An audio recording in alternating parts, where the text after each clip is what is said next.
Okay, we call this meeting of the Menomonie School Board to order. Shannon, would you please take the roll? Chris Freeman. Here. Mark Hillman. Here. Connie Dewsby. Here. Clint Moses. Here. Carl Palmer. Here. Amy Riddle Swanson. Here. Charlie Schneider. Here. Angie Skillings. Here. David Steyer. Here. Okay, we have a roll call, or we have a quorum to conduct business. This meeting has been properly noticed. Would you please stand for the pledge of allegiance? I pledge Allegiance to the flag of the United States of America and to the republic for which it stands, one nation, under God, indivisible, with liberty and justice for all.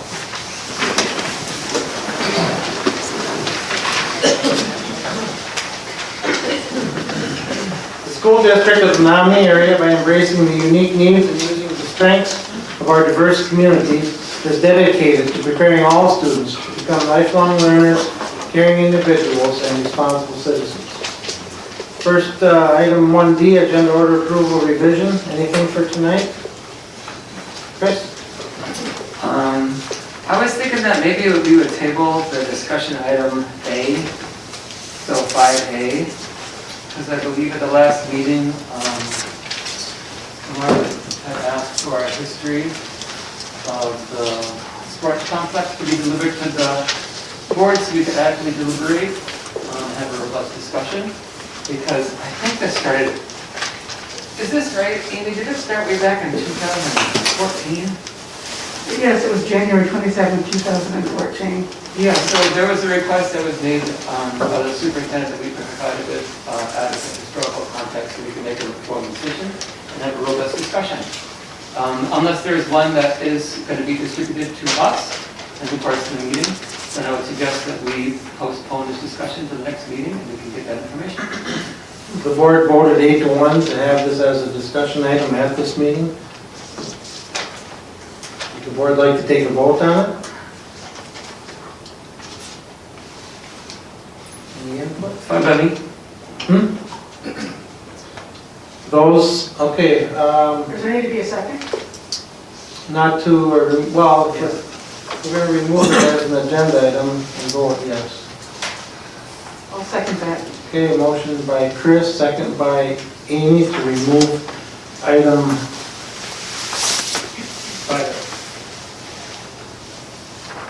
5A, discuss MH Sports Complex on the agenda. Janet, we'll do a roll call vote. Okay. Yes would be to remove it, no would be to leave it on the agenda. All right, Chris Freeman. Yes. Mark Hillman. No. Tanya Dewsby. No. Clint Moses. No. Carl Palmer. No.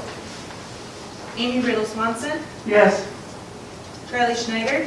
No. Angie Skillings. No. David Steyer. No. Motion fails on a 7-2 vote. Anything else for agenda order approval? Okay, moving on. Item E, recommendations and accommodations, and we have, so at this time I'd like to call representatives from Menomonie Transportation to the front of the room, please.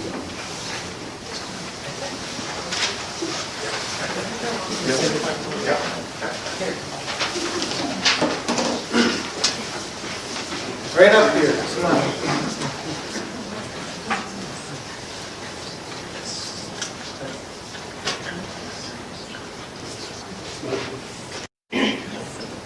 Line right up, we want to get a nice picture with it. Where's Kate? The Board of Education of the School District of the Menomonie area recognizes Menomonie Transportation. The School Board of the Menomonie Area School District recognizes Menomonie Transportation for their efforts to go above and beyond in order to transport students to school every day. And personally, I want to say thank you for everything that you guys do. I know what a challenge it is and appreciate all that you guys do to make this possible. We have fun also. There's some fun. So, who would like? Can we clap?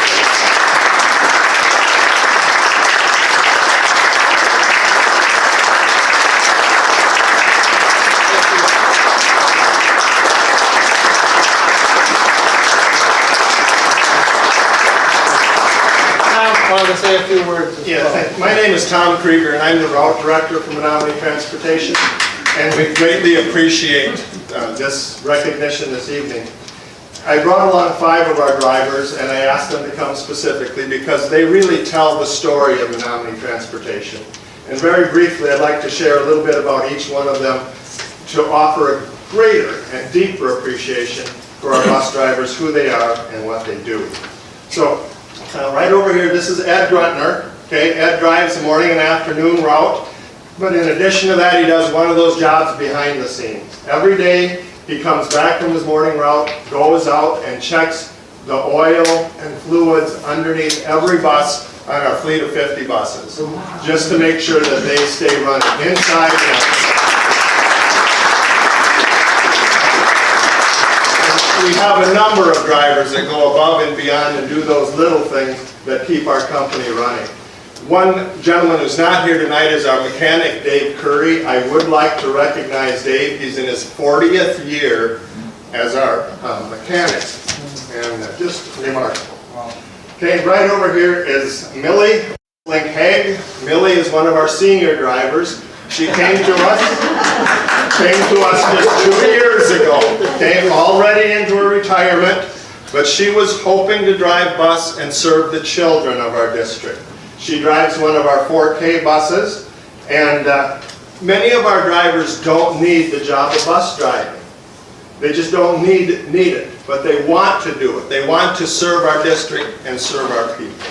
And I'd like to recognize Millie for that. I'd also like to let you know what a driver of age 70 or more has to do to retain their license.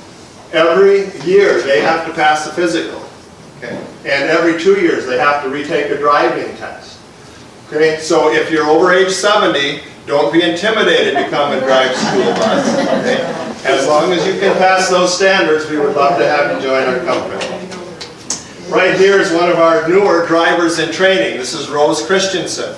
Right? Rose started out just the past year as an aide on our 4K buses, but she recognized the need that we have for bus drivers, and so she has entered into the licensing process. Now you might ask, what does it take to become a licensed driver? Okay, well, to start with, you have to pass that physical, and then we make you feel like you're 16 again. We don't even charge for that, okay? But you have to get a driver's permit, and that permit entails 4 tests. A commercial driver's license test, a sign test, a passenger test, and a school bus test. So lots of studying in the manual. And that'll get you the permit. Once you get the permit, now we can finally put you behind the wheel. Okay, and it's somewhere usually between 6 to 8 lessons behind the wheel with our trainer, and then finally we get you licensed. Okay, right on my left here is Mitch Nelson. Mitch Nelson has needed a hip replacement for a couple of years. Okay, he had an opportunity earlier this year to get one, but Mitch sacrificed himself to take his hip replacement surgery into the summer. He's going to get it in early June. Okay? But we have many drivers who physically just come in hurting, exhausted, and just really doing whatever they can to serve the children of our district. And I just, don't know how to say that. And then finally over here, I don't know how to say anything about Rick Ford. Okay? Rick is in his 52nd year of driving a school bus.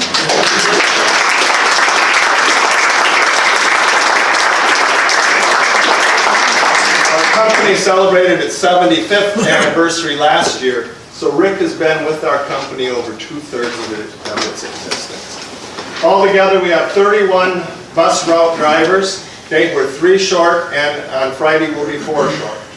Okay, I have 4 sub-drivers. We have 5 extracurricular drivers, 10 4K aides, 3 substitute aides, 2 mechanics, 1 trainer, and 3 of us in the office. And all of us in the office are driving regularly morning and night.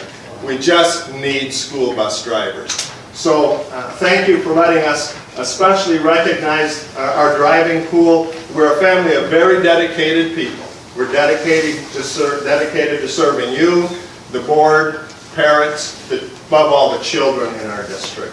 So if any of you have children in the district, encourage them not only this week, but every once in a while just to say thank you to the drivers.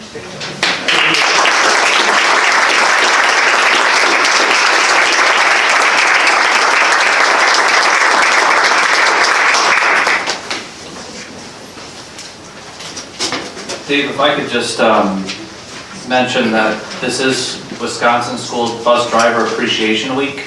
That's the entire week, so if anybody would like to show appreciation to our bus drivers and Menomonie Transportation, this is the week to do it. I do know that a number of board members and myself will be over Wednesday morning to celebrate with Menomonie Transportation. So Tom, thanks for the terrific presentation, and bus drivers, thank you for all that you do to serve the students in our school district. Thank you. Thank you. Okay, we'll move on to our next item agenda, item F, highlight on youth. And this month's highlight is on Downsville. Yes, the highlight on youth is on Downsville, and they put together a nice video presentation. The audio is a little bit difficult to hear through the system here, so I know board members in your background packets, you've had that link, and hopefully you've had an opportunity to read or to watch that. But Keela Drought, the principal at Downsville, put a note in board docs that I think is important to share. According to Mrs. Drought, Downsville School is learning about what it means to have a growth mindset. Every 2 weeks, we view a new video that teaches us one aspect of how to have a growth mindset. We have learned how our brain works, what we can do to make our brains grow, and even what to do when we are challenged and frustrated. We display the posters showing the growth mindset phases in the classrooms and display them in the hall. And we include a growth mindset reminder in our daily announcements. The adults in the building, not limited to just the teachers, are participating in a book study, Limitless Mind, which is also about having a growth mindset. We read a chapter a month and write our reflections on sticky notes and post them in the lounge. Mrs. Holcomb compiles our thoughts and distributes to all, and we discuss the book at staff meetings. And like I said, there's a link to a video that has some of the students talking about growth mindset. So thank you to Mrs. Drought, and thank you to all of our educators and support staff at Downsville Elementary School. Thank you, Dr. Zadowski. Next on the item agenda, student representative communications. I don't see our... I think we should clap for Downsville Elementary.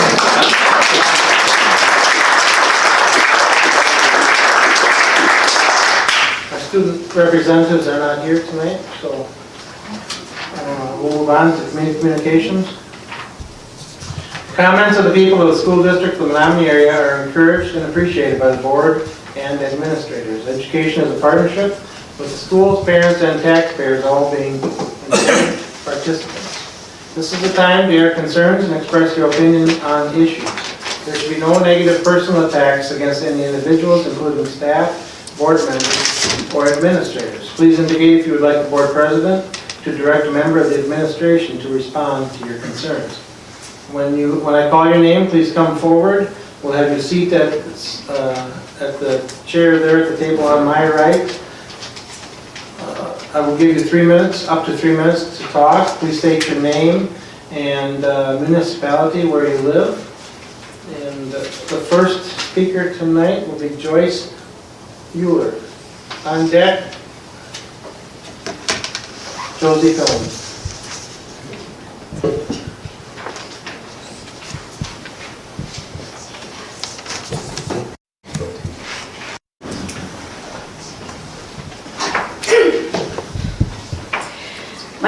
Joyce Euler from Menomonie. Thank you for putting curriculum transparency on the agenda tonight and for putting Mr. Seguin's report online in advance of this meeting.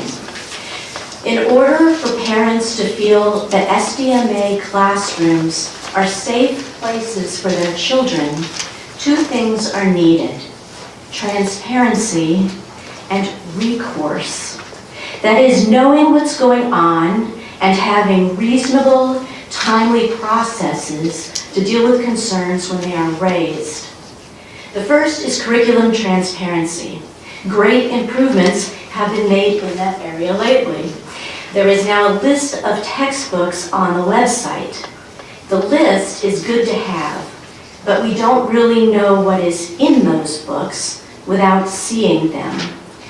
I asked the school administration to establish a reference collection with one of every text in use in the district, K through 12, so that parents and community members can view it at their convenience, perhaps at the Menomonie Public Library.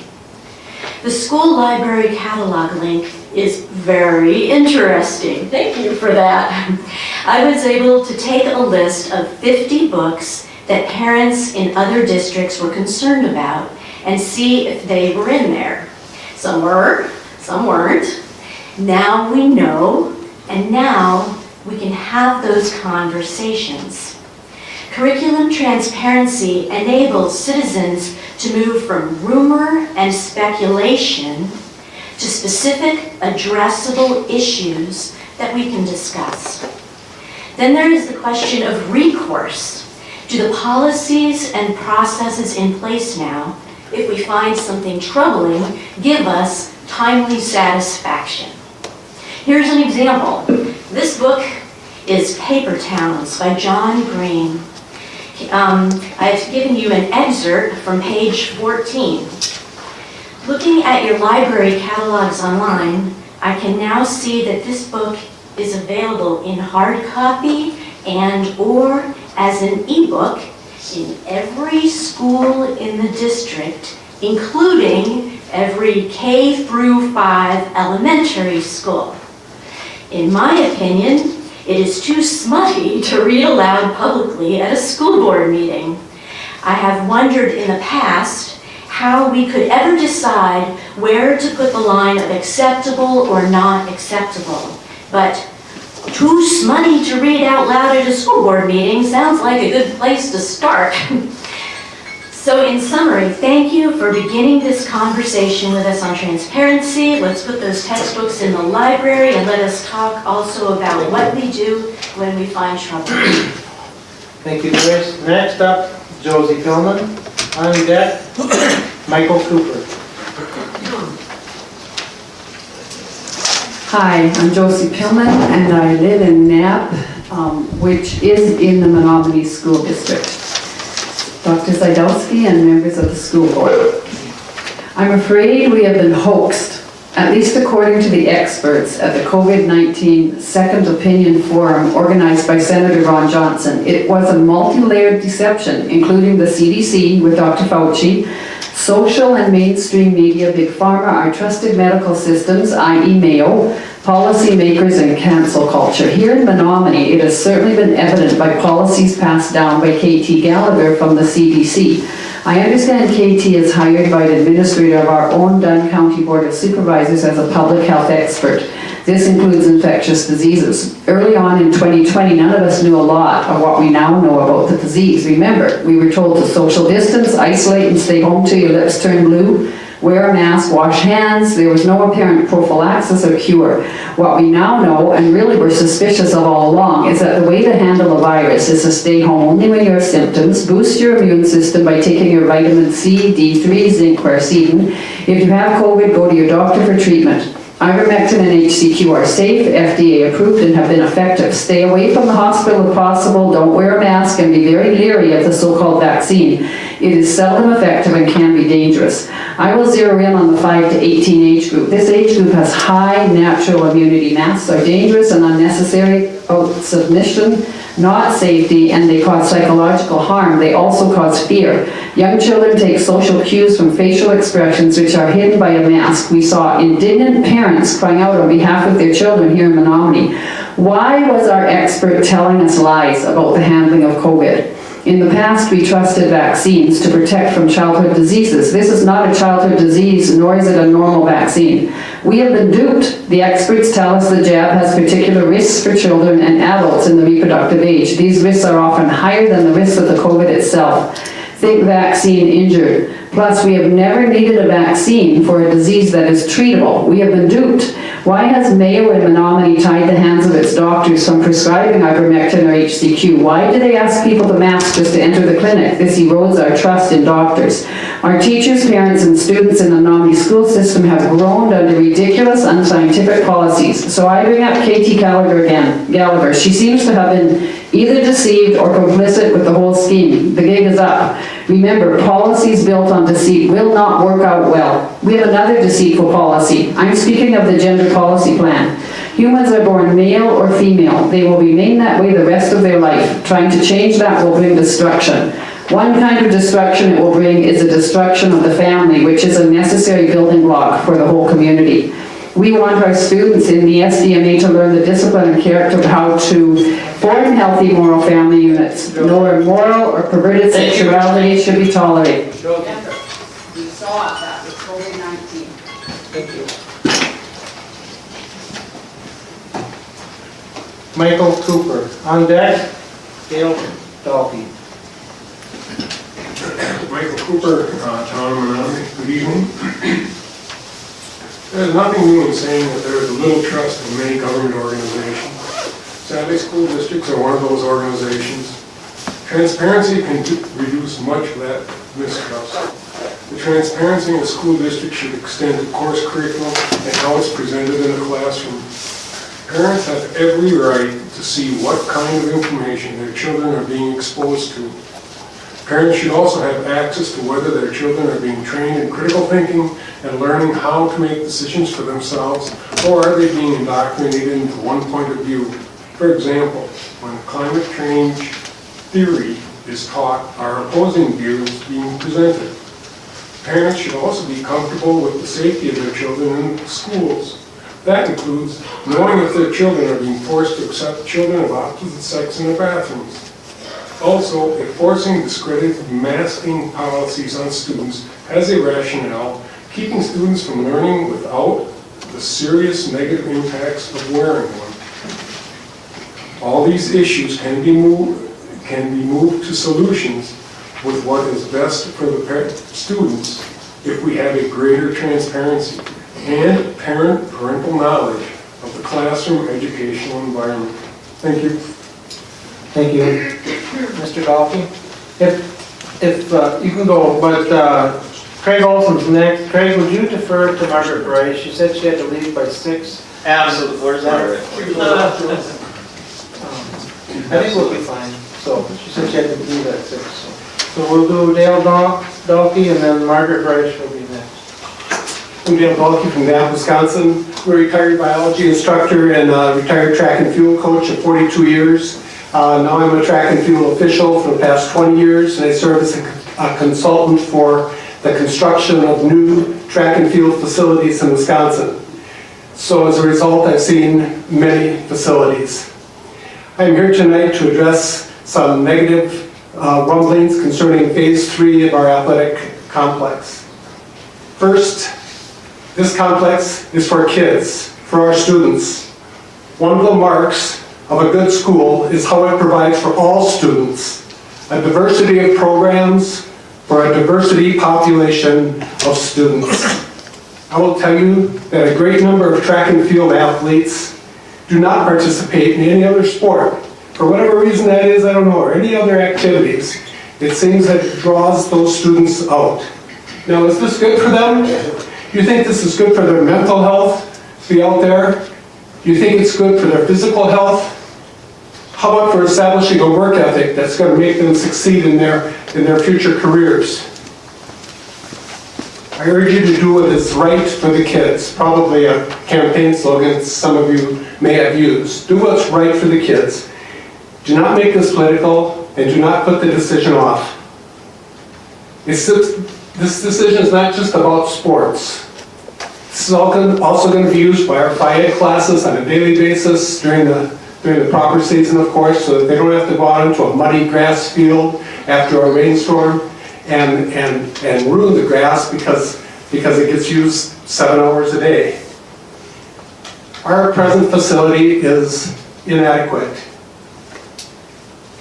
As we compare it to similar-sized schools in Richmond, River Falls, Rice Lake, or smaller schools like Somerset, Durand, Colfax, Elk Mound, Augusta, or larger schools like Hudson, they all have great spectator seating, restrooms, and turf. Please do what's right for our students and get this done. Our district will be more attractive to people that look at it in the future as a result. Next, this facility is a benefit to the community.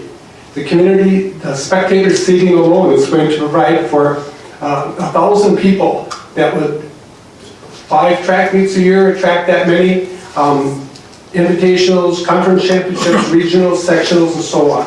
And with turf and seating, soccer is going to be able to host more matches in spring and the fall.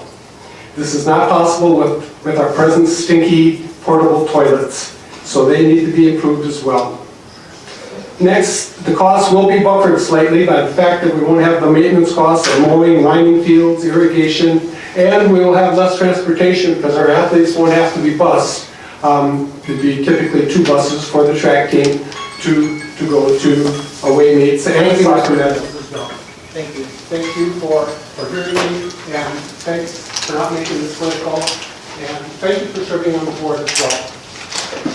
Thank you. At this time, Margaret Bray. Margaret?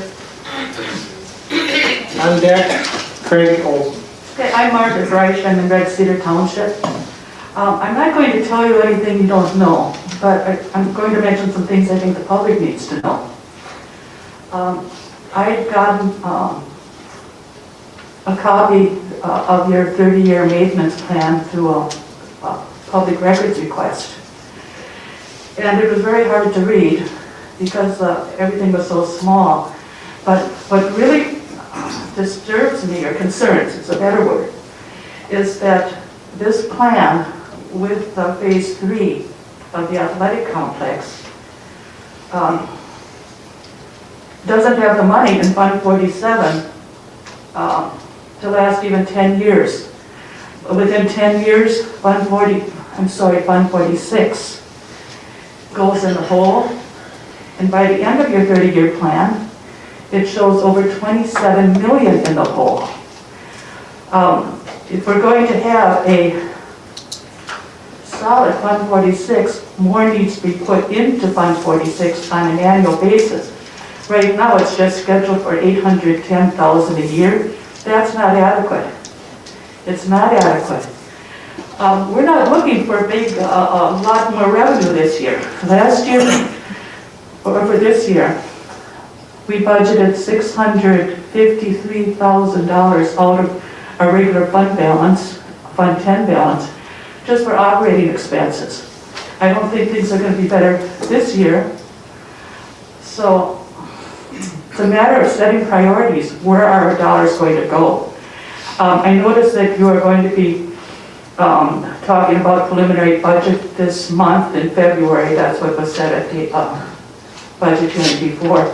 But I think you need to look at the whole budget and talk about where the dollars are going to come from. And I don't see how you can fund this phase 3 at 2.6 million without a referendum.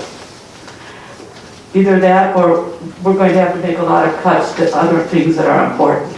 So we need to look beyond year 1 and 2 and 3 and see what the long-term impact is.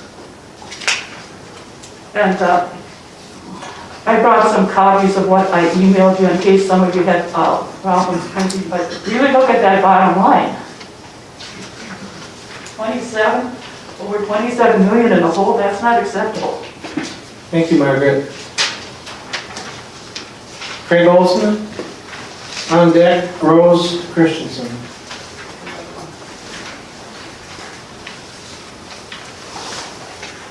Three minutes, right? Correct. Okay, right. Hey everybody, I'm Craig Olson. Been teaching for 25 years. I think most of you know who I am. I've been coaching track team for 23 and I just finished my 24th year across country. That's 47 seasons. I'm here to talk in favor of a capital improvement plan regarding our sports complex. I understand that the money that's in that budget cannot be used for teacher salaries or ongoing expenses. That money is used for capital improvements such as, you know, paving the parking lots and putting on the roofs. We have a deficiency here. Our indoor athletic facilities are second to none, and it's something really to be proud of. Awesome wrestling room, great field house, awesome pool. It took a lot of courage to build that pool and field house in 1979, and it is a gem for our community. I went in this morning and I saw people coming out who had been swimming. You go to our field house any night, it's busy, it's awesome. We got a great gym. Our outdoor athletic facilities are not very good. We have a track that we had to really work hard to get, and after that, we don't have much. Now our varsity football team gets to play at Stout. That is wonderful and is an awesome experience for those 70 kids. But that is not the experience for the rest of our athletes. Our girls soccer team plays on a mucky field. They don't get the privilege of going out under the lights. And our track team, we have 91 boys who have signed up. That's kids who are going down to state, all the way down to special needs and adaptive kids, and everything in between. We got 45 girls on the track team. They don't have restrooms. They have to use porta potties, right? We don't have concessions. You go to a girls' soccer game, and they got, or lower level football, they got to get this like lift that they use to change the light bulbs in the field house, and some parent has to be up 15 feet filming because we don't have a press box. It's ridiculous. Now, I don't think we need to be Hudson right now or Rice Lake, but can we be Colfax? Can we have field turf? You know, can we have restrooms and maybe some concession area and a press box? This isn't too much to ask, folks. You look at schools our size, I would say outside of the Milwaukee Public Schools, for a school our size, we probably have the worst athletic facilities in the state, outdoors, because we've relied on Stout for a lot. Now, through inaction, if you say we don't need anything, you are privileging the experience of those 70 boys varsity football players when they get to run out on the field, and you are saying to the girls' track team, and the girls' soccer team, and the boys' track team, you pay the $100 fee fine, but you get subpar facilities. We're not going to worry about you. We don't have to worry about it. Varsity football gets Stout, lower level football, big deal. We don't have to worry about it. Come on, give it some thought. Do a little research, look at the comparables, and I think you'll find that we are lacking, and something needs to be done about our athletic facilities. Thank you for your time. Thank you for your service as well. Thank you. Thank you. Rose Christensen. On deck, David Leach. Hi, so I can answer Coach Dolke's question, why some people just sign up for track and field and other sports. For me and my girlfriends, it was so we didn't have to go home and do chores. But yes, I did run track and field and play basketball, and I am pro sports, but I also just retired from UW Stout.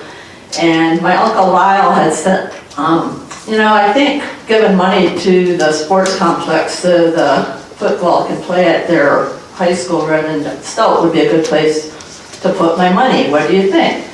And I said, well, how many events do you think is held at the Don and Nona Williams? And he goes, I'd say 40 or 50. And I said, why don't you try 13 or 15? And he looked at me and I said, trust me, I count the revenue for every event that happens there. I said, Menomonie has 4 or 5 home games, probably 2 playoff games. I said, UW Stout has 4, maybe a playoff game eventually. But the Thunderhawks were in town, and they played 3 games. They had the drum and bugle board. So if I recall right, I think the stadium was built around 2000, 2001. They put in AstroTurf. 2008, they had to go to field turf. 2018, they had to replace the turf again. Now, I don't know how much that turf cost. I heard it was close to $100,000. And I just don't know if we need 2 top of the elite outdoor field events within a mile of each other. I don't know, originally, what the contract, I would love to see transparency, what the Don and Nona Williams contract said. I heard the school district gave to the stadium. I heard that Dunn County gave to the Don and Nona Williams. I heard the city of Menomonie did. So as a taxpayer, I feel I've already paid for this stadium, and I thought the high school was to be able to use it at a very reasonable rate. So I guess I would like transparency, what that contract was, how much the high school is paying for it. As a kid running, I didn't know if it was a new field or a used field, just so it was a quarter-mile track. That's really all that mattered to me. I guess I always felt privileged to run at Stout because I thought it was a class higher. I mean, I felt more important running at the university's track, but that's just me. I don't know what the plan is, if the varsity is going to play there, where the parking's going to go. I don't know what they'll do for concessions. I don't know how far the locker rooms are from where the field is going to be. My husband used to drive bus. He said he'd see the boys come out barefoot and then sit on the bench and put their cleats on. I guess, I don't know what the plans are. Thank you, Rob. Okay, David Leach, on deck, Brittany Weicker. Good evening. I'd like to say thank you to the board and superintendent. You do a very hard job. It's not easy. I'm here, the two things I put on my sheet is A, the agenda, and then the sports complex. The agenda that comes out online from here has no links. You want us to know what's going on, and there was talk of transparency, and a lot of stuff does not have a link on it. You want to see the budget? You gotta go find it. You want to see this? You have to go find it. If we want transparency on the school board, why is the stuff not connected to it? Why is the links not connected to this agenda that's online? Is there something that we shouldn't see? That's what it comes across. That leads into my second part, is the sports complex. I'm for the sports complex, but every time the sports complex comes up, I end up coming here because guess what? The school district hasn't taken care of everything that's in the school district. You want new stuff, and I agree with the track but the things I know about the pool and some of the stuff my kids are in. We talk about the pool, it's a nice pool. The pool has tile falling off. The bleachers, 30 years old, it would not pass today's standards. What I was told by superintendents athletic directors who aren't here anymore, is it's grandfathered in. That's the reason it's still there. The kids can still fall through it. It wouldn't even be up to today's standards. We talk about this for money in the school district. Where is the agenda for all the sports teams, what needs to get fixed in it before we start building new stuff? I agree with that, we need more track stuff and that, but where's the plan for 5-10 years for all the facilities? And then I get my son, who's on student council, and says that school needs a new ionizer for water to save money for the school district, but the student council is who they're coming from to get it. Why is the school coming to student council to get a water ionizer to save money? Some of this is sounding like we need to prioritize what's getting taken care of. Like I said, I only know about the pool and stuff like that. I hear from other club teams that school district asks them to help fix stuff at the school district, and then we're trying to, and I won't say which ones they are because this is secondhand information from parents who are wrestlers and other things, but the school district asked for them to provide stuff. So if this is gonna happen, I'm actually for the stadium and improvements on that, but I'm also for fixing what we have and making sure that we put it in order what's needed. And thank you for my time. Thank you, Dave. Brittany Weicker. After that, Scott Parker.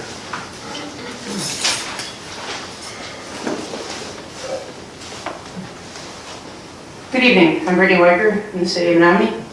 I'd like to spend a couple minutes talking about curriculum. I'm going to keep it kind of short here. Parents should know what is being taught to their children. Transparency is extremely important. What's being hidden, it creates a lack of trust. Not many teachers hand out syllabuses anymore. It sets an understanding for students and teachers of what will be covered. Maybe have the parents sign off and return it. One good thing that has come from COVID learning is online lessons plans so that students can't fall behind when they're out. The 6th grade has an amazing site of all the videos that we watched in the classroom and links to lesson plans. I think the whole district needs to follow this. I've heard arguments that a good teacher adapts lesson plans, which I totally agree with. But, if you just set out there what could potentially be used, we're not asking for exactly what's going to be used, but what could potentially be used. As a trainer, I've had to change how I teach something, so I completely understand this. You have to adapt to the individuals you're trying to teach, but just put it out there for what is potentially going to be taught. Yeah, all the possible videos, websites that will be used. Parents should have to sign off on hot button issues before it's taught. Teachers need to follow approved curriculum and teach facts. Yes, the curriculum is listed on the website, the district website, but I was looking at it and it does look like it needs some work. The time spent on topics I don't feel is very accurate, and it does not go into very much detail at all. It's just what is going to be talked about. For one quick example is 5th grade. It shows that they're going to spend 4 weeks on the Constitution, and I can't tell you that that is actually happening. I look forward to a logical and good discussion on this topic from the board later this evening. Thanks. Thanks, Brittany. Scott, Parker, on deck, Abe Smith.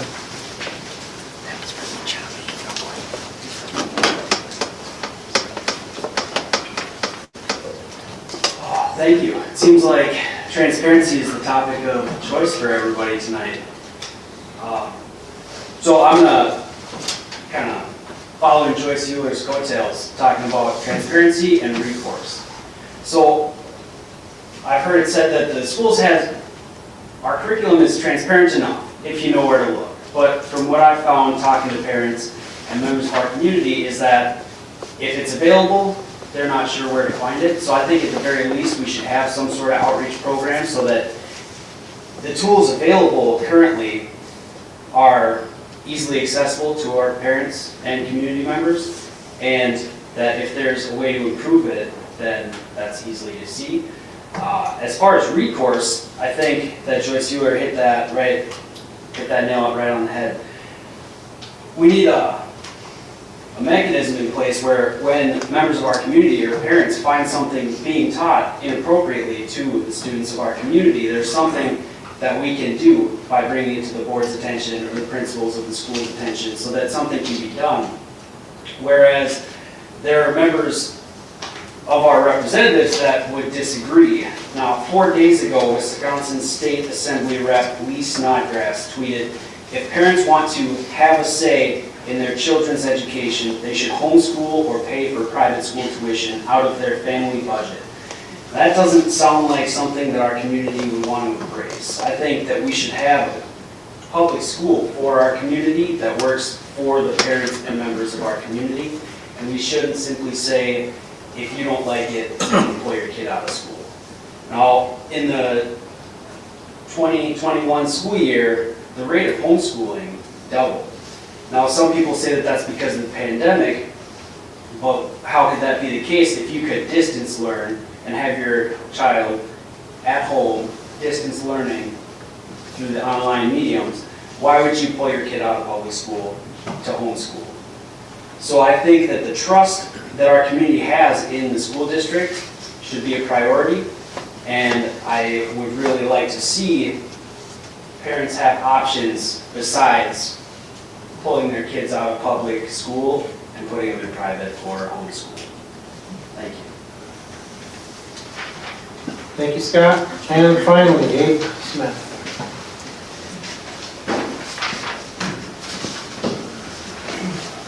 I think tonight has been a really good example of public comment. I'm actually not that informed about the sports complex, and I think I learned a lot from other people's comments.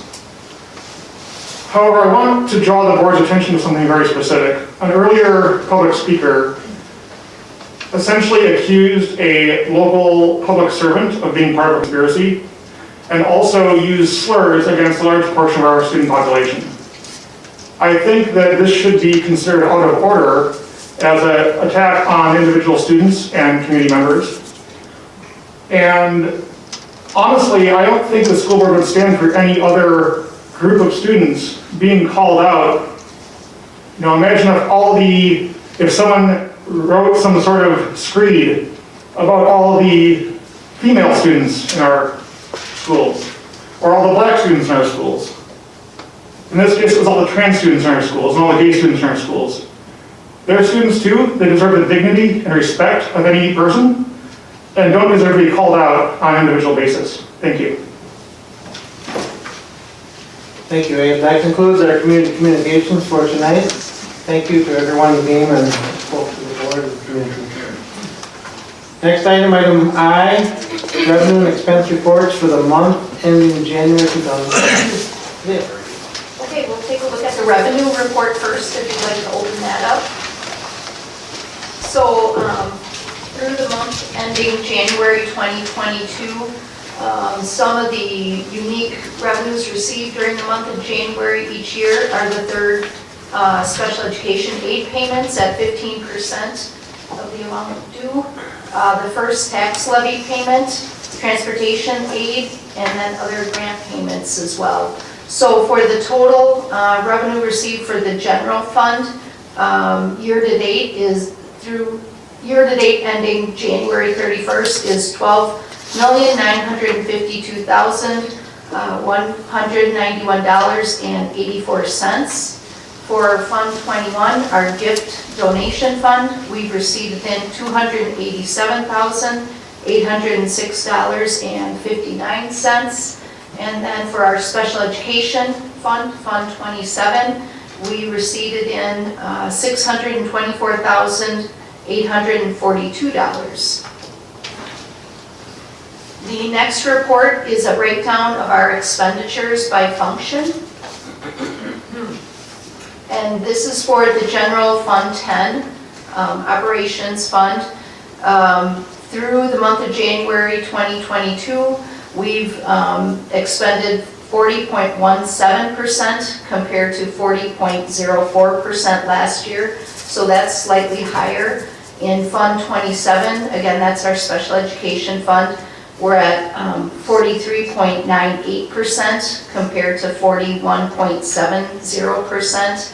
And then food service, our Fund 50, we're at 43.26% as compared to 47.32%. Expenditures for this month, this year are pretty typical.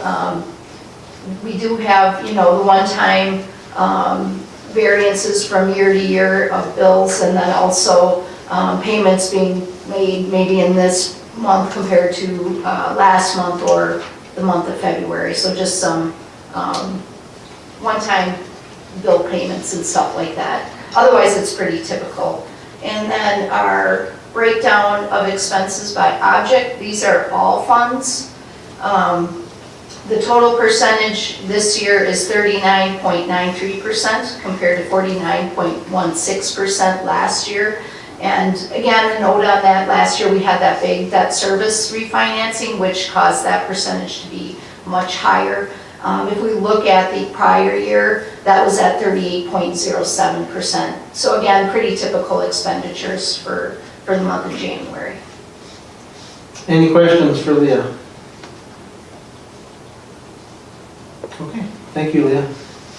Moving on to item J, monthly employment report.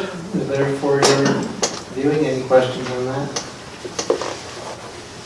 Okay, we'll move on to the consent agenda. Action to approve the consent agenda. Is there a motion to approve? I'll make a motion to approve. Angie, is there a second? Second. Okay. The consent agenda includes minutes from our regular board meeting on January 10th and our special board meeting on January 24th. If financial reports that the board approved checks from all funds in the amount of $2,349,626.95 and cash receipts in the amount of $3,582,364.08 for the month of January 2022 as presented. Donations exceeding $1,000 were $3,320 from the Anna Marie Foundation, of which $1,600 is for the chemistry department, $1,720 for the elementary library. And finally, the renewal of the girls hockey co-op. Any questions? Okay, Janet, we vote.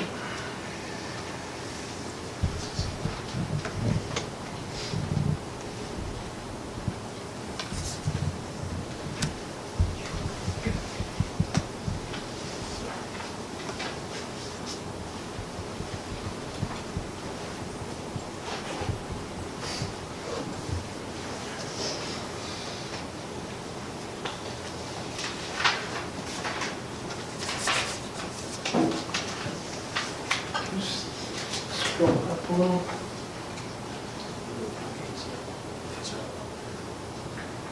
Okay, the vote was 8-0 with 1 abstention. Motion passes.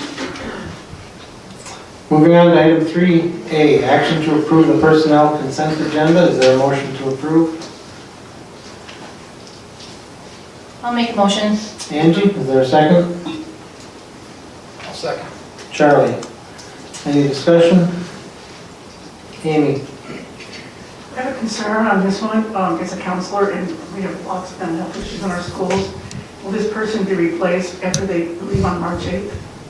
Yes, in fact, Mrs. Hoyt is already well in the process of working with Mr. Drake identifying candidates. We believe there's multiple solutions. Thank you. Any other questions? Okay, Janet, let's vote.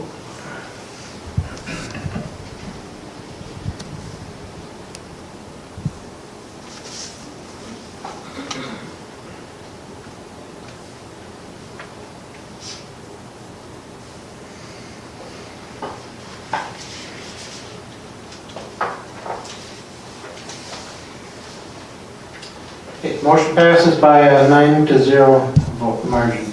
Moving on to action item 4A, approve the contract with Just In Live Stream. Is there a motion to approve? I would like to make a motion to approve that. Angie, is there a second? I'll second. Mark? Discussion, Joe? I know we had some changes since our last meeting. We did talk about this at our last meeting and there were some minor changes made. Yeah, and I believe Justin Strand is here today. Thanks for joining us. We had some real nice conversations about the contract and about the services to be provided to the school district. We also talked about the financial arrangements and what it takes to make the streaming operation happen. We discussed a number of different ideas and issues. We did make some modifications to the contract to ensure that the district has adequate identification in the event that there are any issues. We also added stipulations regarding background checks for any employees who will be working for the streaming company. And after reviewing all that and having the conversations, this contract is being recommended by both the athletic director and myself. Discussion. Carl? The background checks I see as once upon essentially hire. Is that routine? Would we want that? What does the rest of our staff do? Like, do teachers get background checks just at hire or intermittently? So would it be in line with what our staff have, right? And the two other things, if you guys would wish to consider. Last time I had suggested we not have political advertising, right? And so then, today on the way here, I'm thinking, what else do we not talk about at Thanksgiving to avoid issues? Well, it's religion and church. So while I go to a church, we may want to consider also not having religious advertising associated with our school programming from that standpoint. And then could we every 6 months get some sort of viewership report from Justin and his team so we know, is this thing that we're doing serving people or not? Okay, so first Sam can answer the question about background checks. Sure, so we do a background check with every new employee. We do not repeat background checks.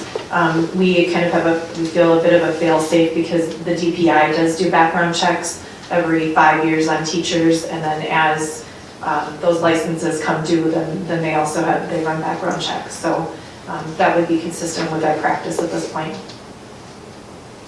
In terms of the advertising, there is a provision in the contract that allows the district to not only review the advertising, but also in its sole discretion to disallow specific advertisements. So I think if we're concerned about topics beyond politics, that's something that we can control as a school district. I guess my concern would be that it would not be universally applied in that language.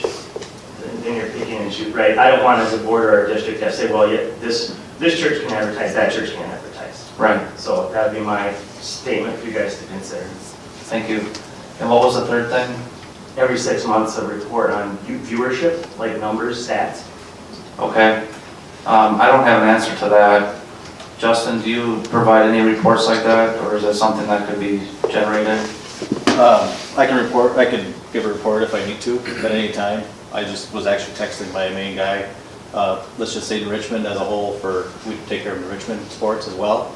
We had 12,500 views just in the month of January alone for what we did.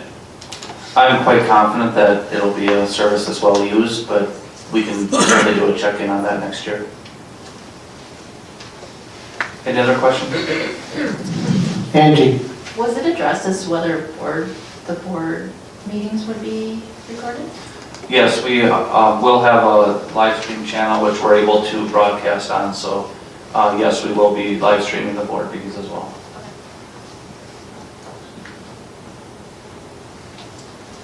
Any other questions, or Chris? I guess I just want, Carl, did you clarify what were you hoping to build it into the contract language?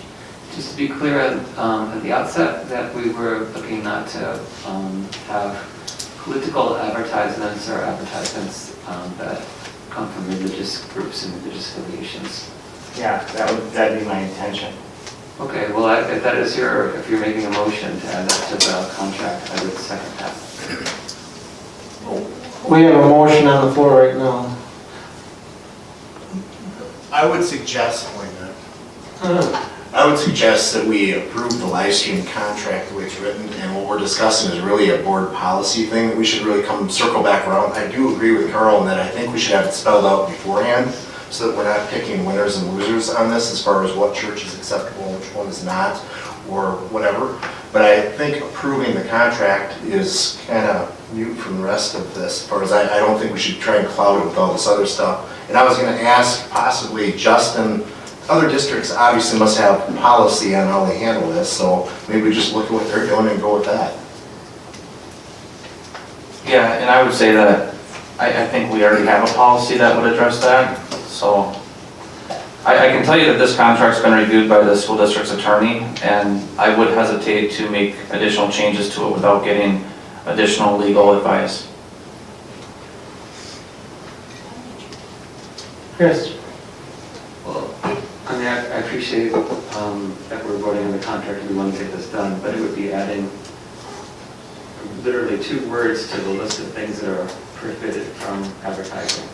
So it wouldn't be changing anything substantially. There would be any legal repercussions from that. Just adding another qualification for those types of things we don't want to see part of our live stream.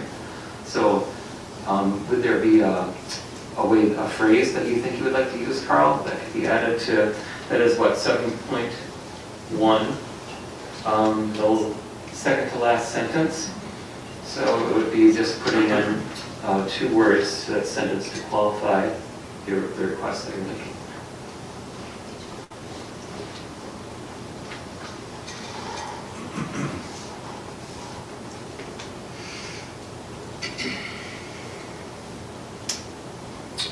Any other discussion?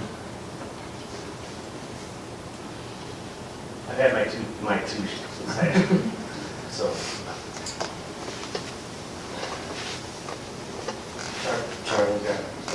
Charlie? I'd like to reinforce what Clint said, I think that this should be a policy or maybe adjusting a current policy. We should look at whatever is applicable there. Because I think that certainly religious organizations we would want to look at, but I think that there's other things as well that we should think about that we would want or not want to advertise on here. And we have the right through this contract to reject those things. But I think us as a board, we should decide what those things are prior to them coming up so that administration knows what our direction, what we want to see. I think in the future, maybe someone could suggest a policy change and what they're thinking there. Joe? So if I could call the board's attention, Board Policy 850 is specifically named advertising and promotion on school premises. So there is a policy on the books that certainly could be adjusted as need be. And like Charlie just suggested, if the policy says certain things are or are not allowed, that's what we'll follow. But I don't think it needs to be reflected specifically. I don't think the policy needs to be specifically reflected in the contract with the streaming company. I am okay with that, as long as we have a control feature built into how we operate that would, and we've had this discussion, it's in the minutes and the record now, so. Okay. Any other discussion? Okay, let's vote.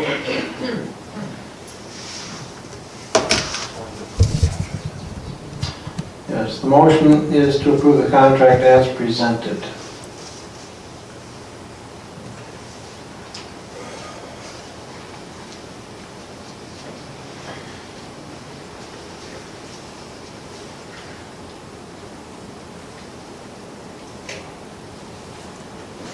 Motion passes 9-0 by unanimous vote. Justin, I want to thank you for coming here tonight as well, so we appreciate that. And I know there's a lot of people in the district that are looking forward to having more events streamed and high-quality production, so thank you. Okay, we'll move on to the discussion portion of the agenda. First is item 5A, discuss MHS sports complex. We'll start with Dr. Zadowski. Well, before I get into the history of the sports complex, I do want to point out that everything that's being discussed, from my understanding, has nothing to do with replicating down at Williams Stadium on the Menomonie High School campus.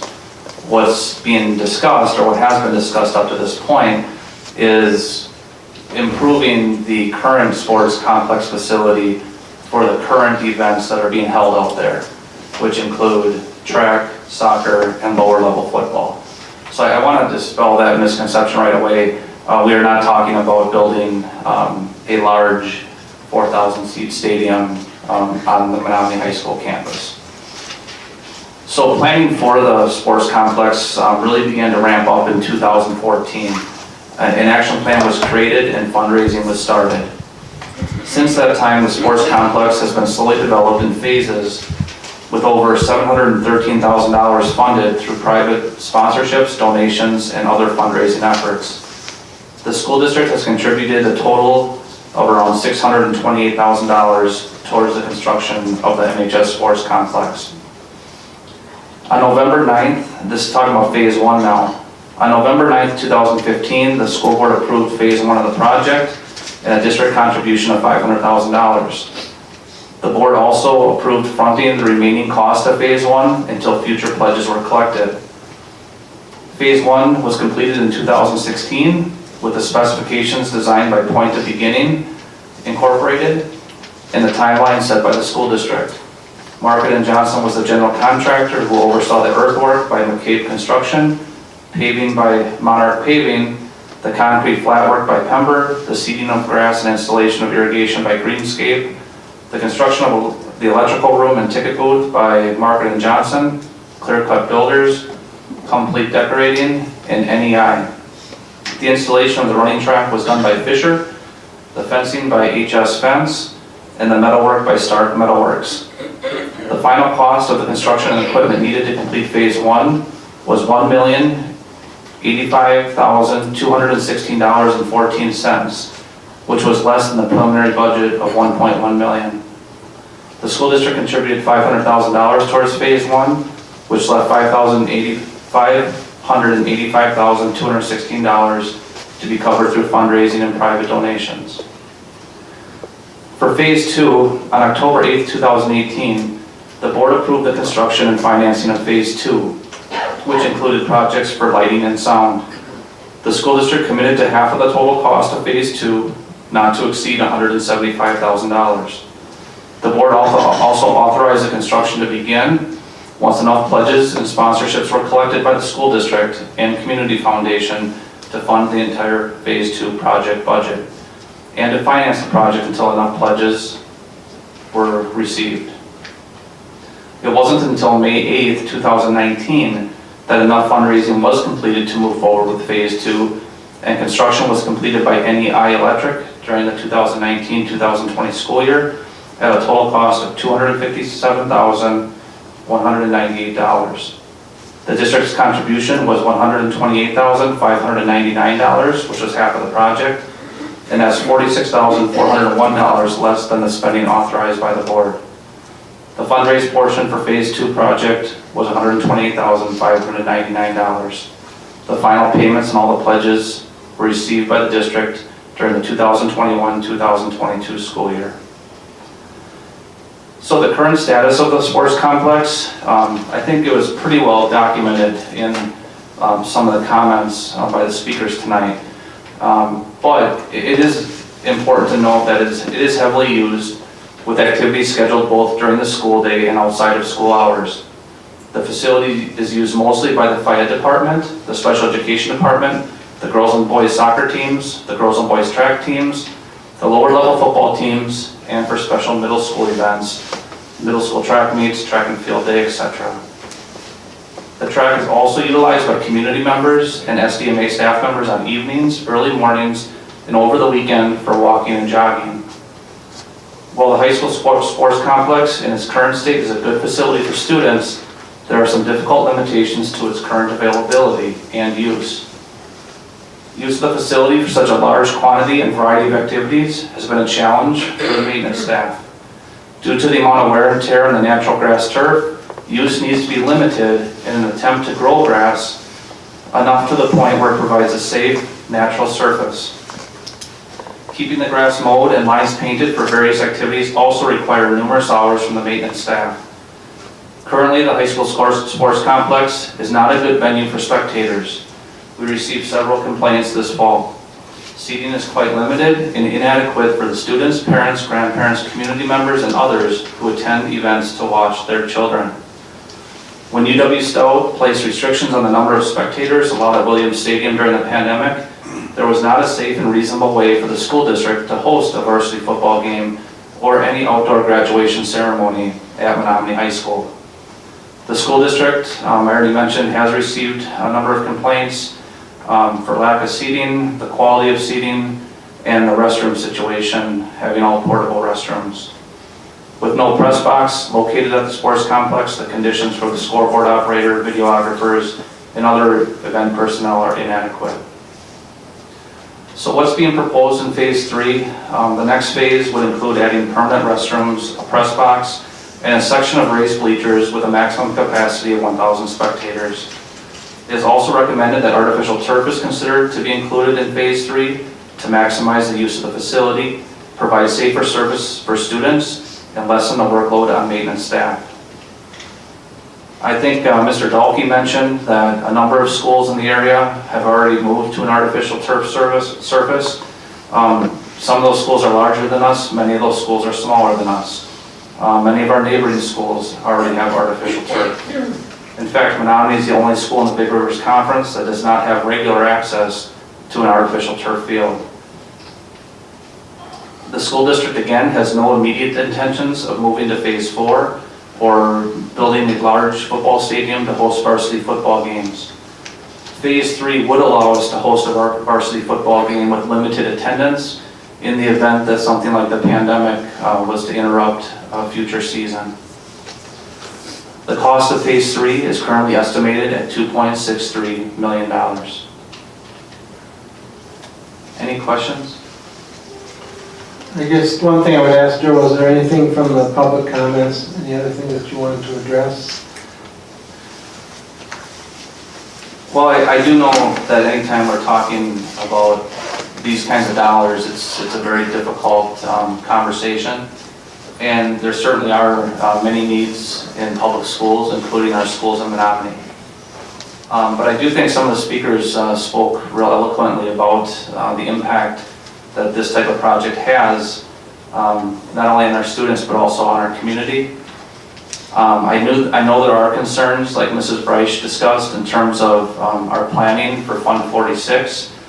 But I think it's also important to note that Fund 46, our capital improvement fund, we've done a terrific job with that fund. And we have over $5 billion that has already been designated.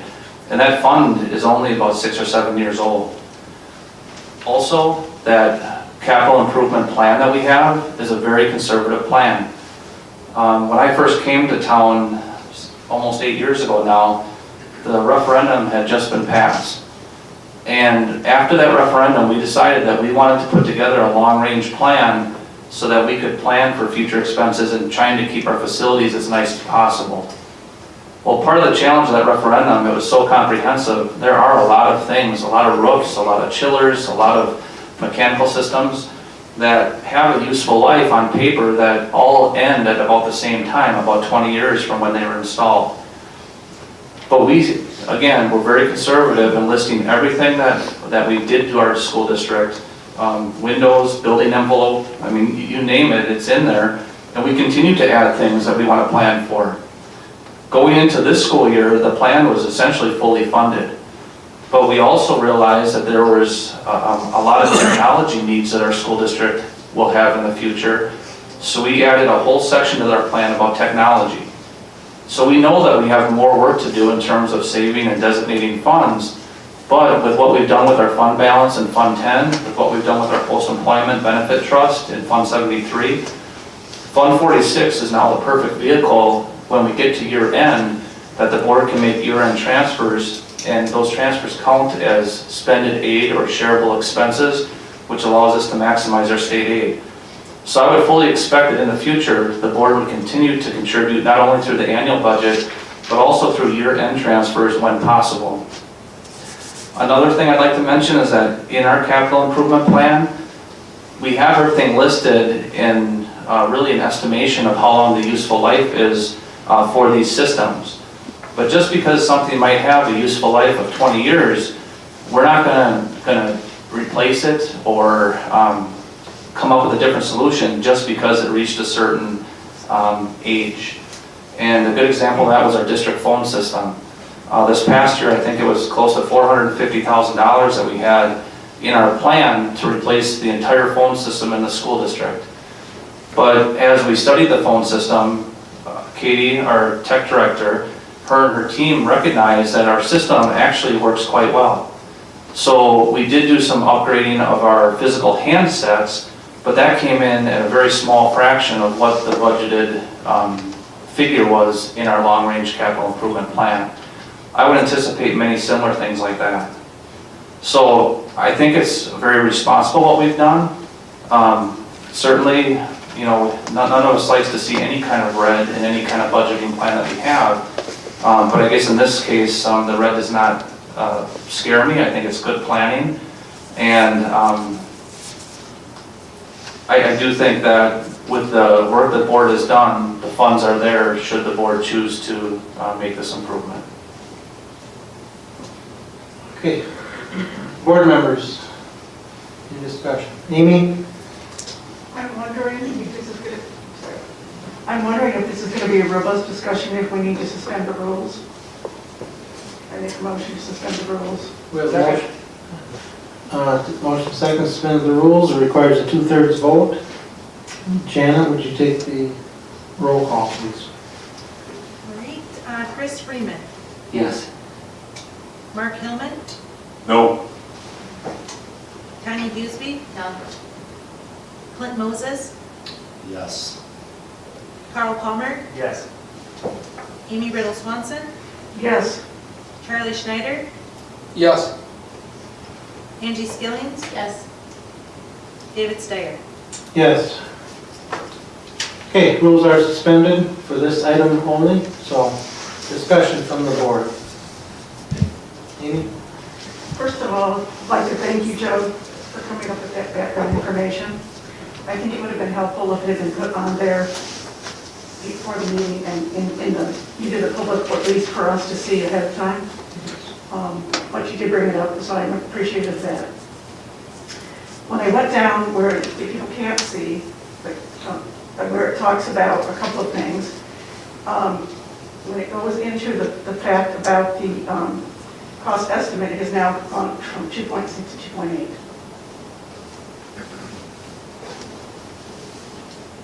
So if you look at the cost estimate under administrative content, it now says 2.852 instead of 2.632. Is that the 10% contingency? That's what she's talking about. Joe, would you like to address that? So what Amy's referring to is the cost estimate provided by the project engineer. And what you're not accounting for, Amy, is that, and I do think that the longer the board waits, the more the cost is going to go up. And I do think aluminum, for instance, has shot up just in the last month, which would impact our proposal. But this cost estimate that you're looking at is not the whole cost estimate for phase 3. There's a number of items in here having to do with the resurfacing of the track that has to happen that was included in what the engineer shared. That's not part of phase 3, so that would have to be removed from this document. Okay, that makes a little more sense to me. Thank you. So the estimate is still 2.632? Yes, at this point it is. Other discussion?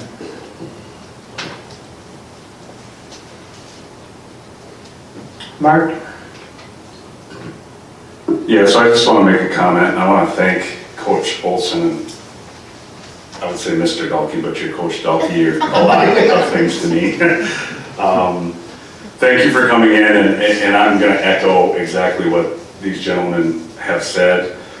Yes, I did bring this up 2 meetings ago.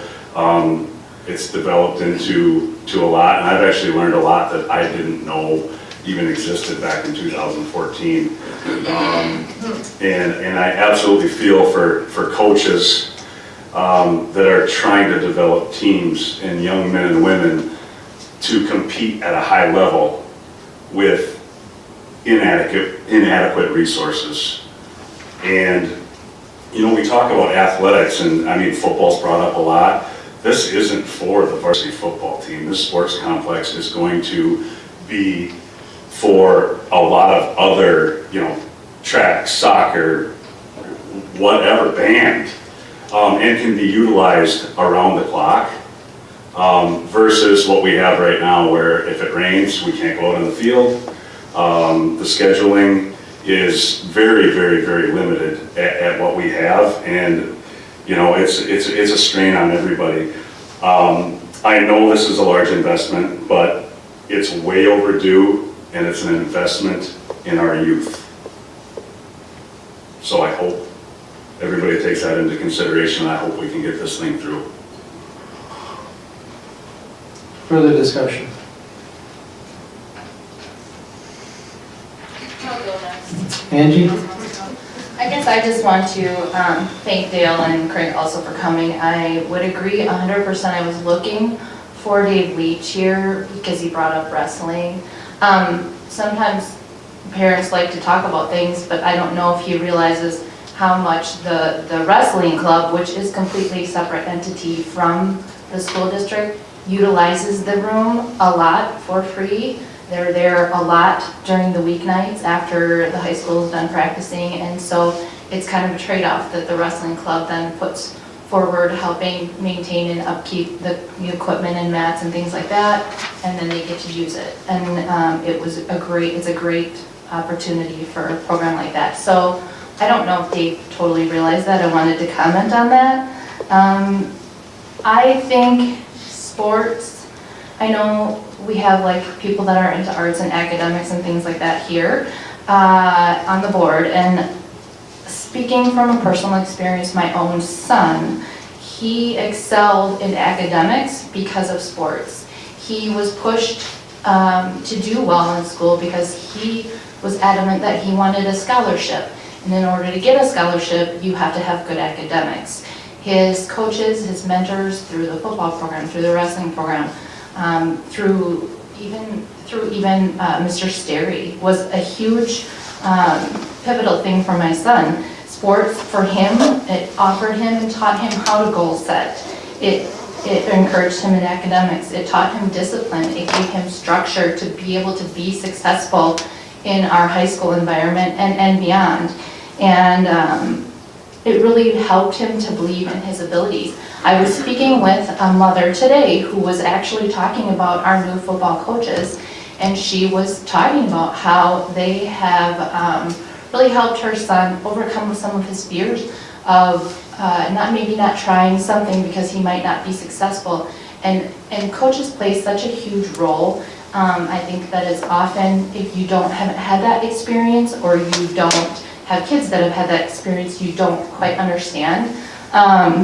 So I am 100% for the upgrade of these facilities. I've traveled all through my son's high school experience, and our facilities here are the worst facilities of any that I've been to, and it's a little bit embarrassing. So I would have to say I fully support this, and I hope that my co-board members do also. Thank you. Other discussion, Tanya? I just had some questions. Curious of maintenance reduction. So if we change what does that look like? I've got 3 questions, so I'm going to ask them all because it's not afraid. Busing reduction, so yes, that was really, I was interested in hearing that one. And then my big concern is the parking. The parking lot is already horrendous, so we're promoting more people to come. What is that going to look like? Because I don't think that's in any of the phases. Thanks, Tanya, and I'll try to hit, I'll probably do the maintenance and busing together. I hesitate to put a real number out there. I do think there'll be reductions, but there could be also more expenses with maintenance. If we put bathrooms out there, right now they're not cleaning the porta potties, but I'm sure they would clean the bathrooms. But there certainly is equipment that wouldn't be needed or supplies that wouldn't be needed. One of the challenges is when you play football and soccer on the same surface, when it's grass, the soccer team wants it mowed super short, the football team wants it longer, so there's more cushion. So it's a lot of work for the maintenance staff, those hours. So I would anticipate there'll be reduction, but I don't know how to quantify that. In terms of busing, that'll all depend on the schedule. And if we have a nicer facility, I do think there's the potential for us having a few more events at home instead of having people travel. But again, that could be different for soccer than it is for track or other activities. But I would think that one would come out ahead, very likely come out ahead. And then in terms of the parking, that's one of my greatest concerns, and why I think this entire time I've been opposed to the idea of recreating that full stadium on that campus. I think for the lower level events we're talking about, I think it'll be okay. Some of the earlier events that, maybe the crowd would arrive as school's letting out, I think it could be quite congested. But generally, the events would be happening later towards the evening when school would already be let out, and that main parking lot would be sufficient. It's a little bit of a walk, but that's another positive about having the bleachers on the school side or the south side of the complex. It's a lot closer than having someone walk to the stadium and then across the field. So I think in its current form of phase 3, I think parking is adequate. But if we go phase 4, we lose that north parking lot and we put 4,000 people on that campus, I think that is very, very problematic. Any other questions, Charlie? Just a quick note on the parking. The parking lot in front of the high school is about 2/3 of the size of the parking lot in front of Stout where you would park for down in Menomonie Stadium. And if you're only gonna have 1,000 people there, not 4,000 people, it should be adequate, but it is problematic, no doubt. But there are evenings when we'll have volleyball going and swimming going, and it's going to be a busy place, but it already is. I mean, I think, I don't know if it's going to greatly impact the attendance, compared to what we've experienced, and we've been able to handle those evenings adequately. Other discussion? Carl? Yeah, a couple things. There's been, sports complex, I think we're still underappreciating how much improved turf there would benefit FIAD. Early sports like softball, when they can get out earlier onto a turf surface. When you think about mobility restricted students, right? If I'm going to take kids out for FIAD with restricted mobility, I assume that a turf surface is much easier for them to ambulate on, or wheelchair on, or crutches on, or whatever, than grass. So I think that, to me, that speaks pretty strongly about the Brett Summer School, just the huge uses this can have beyond just the sports teams that we're talking about. And I guess I was not sure if I'd tell my story, but I think I will. So I was elected to the board a year ago, and late spring we had a track meet on, the track surface itself is great for running on, but the bathrooms, 3-4 porta potties up against the fence, where if you put your arm out, you'd hit the runner in the first lane out the porta potty. Community members from another district came out and said there's no more toilet paper in that bathroom. So I'm looking around, I can't find a person who can let me into the locked school to help figure this out. But because I do emergency preparedness and stuff, I have toilet paper in the truck for my So I took my own a board member took 2 rolls of his own toilet paper and stocked no, donated it. I was wondering what that reimbursement was. Kidding. But that was a touch embarrassing to me as a district, and it's a lot of money, and I grew up in a town much smaller than this, but sometimes you have to make the investments that will last. And I don't see this kind of discussion as being a us versus them, this versus that. I do believe we can keep doing what we need to do as a district with good planning, including taking care of our teachers better, including facilities, including these things, and it shouldn't be played against each other. So I guess that's my observation about it. That at the end of the day, I want to see the district improved in all ways, not just one or the other. And it is overdue, and you do travel around, and we are lacking in that part of our facilities. It doesn't mean the pool doesn't need work, but at what point then do we arm wrestle over, is it pool tile or bathrooms for guests from other communities? I mean, it's time to make the investment. And I'm open to entertain how it gets paid for, but what I'm not really willing to budge on would be that, this should take 10 years, right? Because it keeps getting more expensive. And by the time you finish it, you're 20 years from when you started it. That doesn't show a commitment either to getting something done. So I guess that's what I would share at the moment. I'm sorry, one more thing, and it kind of goes to Joe. And I respect seeing that red number on the 30-year plan that Margaret brought up. But I also understand on a 30-year plan, I can't predict to you what state funding will look like. I can't predict that for next year, right? And so when I borrow a mortgage on a house for 30 years, my payment doesn't go up, but the rest of the world moves on. And so if you look at what we're contributing on that spreadsheet, it's $810,000, as Margaret pointed out.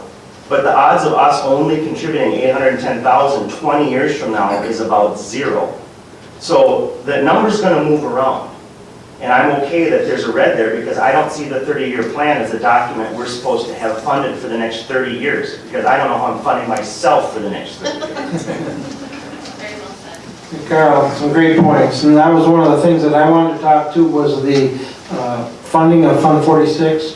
The district has done a very good job in the past several years, actually. If we finished in the black, putting money into either Fund 46 or Fund 73. And Fund 73 is quite well funded. I think we're at the point on that fund where it's not going to need a lot of capital being put into it going into the future. But Fund 46, I think, as Joe said, it gives us the opportunity to put money into this fund and still get return on it with the state. One thing that we haven't talked a lot about tonight, or any about, is the the solar project and some of the other things that we're doing in the district to save money. And we, at 2 meetings back, I think we talked about those funds being put back into Fund 46 when the solar project reduces our electrical expense, or lighting projects that reduce our electrical input in the district. And those could be from $50,000 to $100,000 a year that those projects could save. And I know the one thing that we did do, we approved the 30-year capital improvement plan with the technology piece added to it. That technology piece isn't quite as big as the sports complex, but it's pretty close.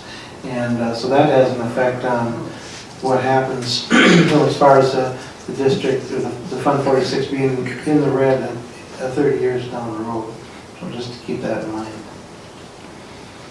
Amy? What if somebody else wants to say something before me? I want everybody to have a turn. I would like everybody to have a turn. Anybody else, Chris? Okay, all right, if you insist, Dave. It was Amy. She was begging for you to talk. I think that you'll find that nobody here is looking to inhibit kids. Yeah, could you talk to them about the company? I think you'll find that nobody here is looking to inhibit kids' success in athletics. And I think that you'll find common agreement with everyone that, especially when we think about how we're going to redo that field and getting turf in there, I think that's a worthwhile investment. What I would hesitate to embrace is the cost of this whole project as it's presented, especially considering that I know actually, Carl, we can't think about what we're going to be getting from the state legislature next year, which is going to be next to nothing, Clint, because that budget's going nowhere. Okay. So I think by biting this off, and I think this is almost $3 million, which is considerably larger than the first two projects put together. I would like to look at this bill being broken down in terms of what's necessary for our kids, and then what we might think of as being things that are conveniences for the people that are going to watch the kids. And I would think that those things aren't the same. Right off the bat, it seems to me that the $500,000 concession facility might be something we could put on hold until we figure out where we're going to be with our state budget next year. Another thing we have to think about is whether or not we need to have stadium seating for 1,000 people. And just because Joe happened to suggest that, I don't think we're going to make a huge impact on the numbers of people who are going to be at those events. That maybe caution whether or not the $320,000 plus the concrete that was going to be put underneath those was really necessary to be put into that expenditure right now.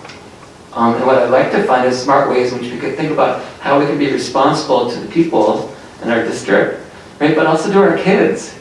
I mean, it's no secret, like, my kid plays soccer. Like, I would really love them to have better facilities. The field that they practice on is like, we are the worst. And so I am very sympathetic to a lot of the ideas that we're sharing about these things. But one thing I'm incredibly critical of is that we don't have any more creative ways to think about how we can finance this and how we can prioritize what needs to be done versus like what can be put on a longer term package. So just like we're going to see flexibility in terms of what can be dumped into Fund 46, I would also like to see some flexibility in terms of what we can do, and maybe this phase 3 is actually a few phases rather than just one. I would also like to see a better accounting of what is going to be cost by putting $3 million into Fund 46 for immediate expenditure on this complex, or whatever number we would decide is what's necessary for right now. What I'd like to know is where that money is going to be coming from. So when we say we're going to be moving funds from other funds into Fund 46, okay, what are those things looking like and where is it coming from? I'm also very worried about our teachers in terms of maybe their expected salary increases, but what's more important is how we're going to fund their health care sustainably over the next 5 years, which may have come up in discussion. So throwing a lot of money into this project without considering some of the ways in which it might cost us down the road, I mean, we would look just terrible.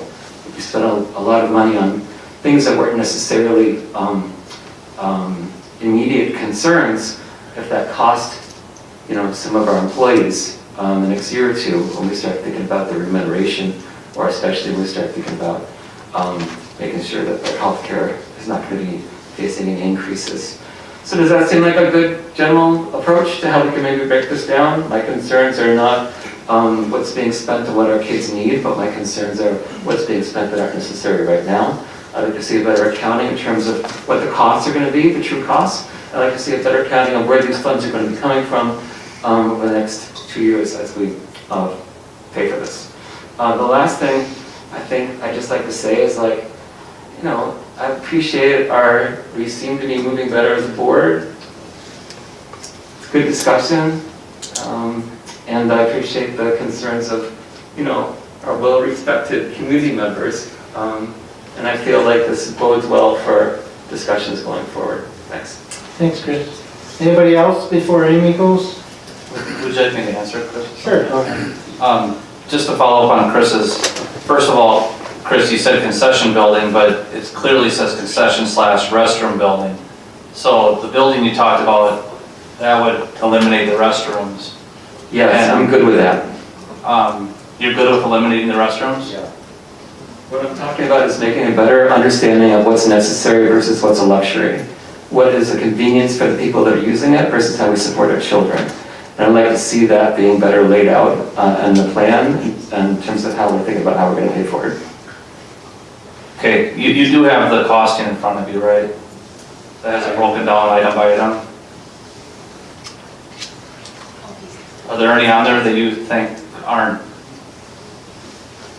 that you don't think should be included? I think I mentioned a couple others, one being that you said there'd be no increase in probably the attendance at these events, and that's why you don't have to worry about expanding the parking lot. If that's the case, then maybe spending $320,000 plus the concrete underneath it might not be necessary right now. So I'd like to see a more creative way in which you're putting together a package about what we think we need to have and what we would like to have. I did say that I don't think that attendance is going to be significantly more than what we've seen. But if you were to go out there, Chris, on one of those Thursdays in September, I mean, there are people, and I talked about this at a previous meeting, you know, there's people standing all around, they're pulled up to the fence in their trucks and sitting on lawn chairs in the bed of their trucks. There's people up in scissors lifts. So my comment about the parking has nothing to do with the inadequate facility. I mean, it's inadequate for spectators. I mean, I was watching grandparents walk with a cane all the way around the facility to get to some bleachers, and then they got into bleachers that are ground level and they couldn't even see. I mean, they were not happy. So, I mean, if there's things on here that you think, you know, the bathrooms, I think bathrooms are needed, and I think that's been well established. I guess I'm not sure what else is on here that you think couldn't be part of it. Okay, when we talk about press box, that might not be a necessity. When we talk about some of the amenities that are being put into the facility, those might not be a necessity. What are those, Chris? You know, Joe, I feel a little bit like I was trying to put some, you often complain that people tend to micromanage you right now. I know that you're probably not trying to be combative, or that you're not trying to take what I said in good spirit, but I'm just suggesting that maybe we can make a better assessment in this $3 million package as to those things that are absolutely necessary for the success of our children versus those things, and I think you can figure it out, those things that are amenities for the people that like to participate in viewing. I understand what you said again, but my question is, can you identify any of those things? Because this is not what's the word I'm looking for? This is not a frivolous proposal at all. I mean, you're talking bathrooms, you're talking bleachers, you're talking press box. And you mentioned the press box again. I think we established why a press box is needed, because again, people up in scissors lifts, recording games. I talked about it before, you know, people out under temporary tents with, you know, electrical scoreboard stuff, when they can't see the game, it's inadequate.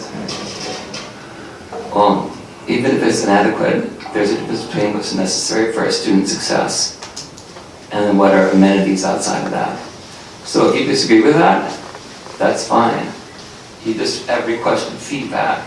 And so I try to be do my due diligence, and reading this, I see that there seems to be some things in this bill which maybe we could put on like a longer term plan. And that's why I'm asking, which of those things? You mentioned press box, you mentioned bathrooms.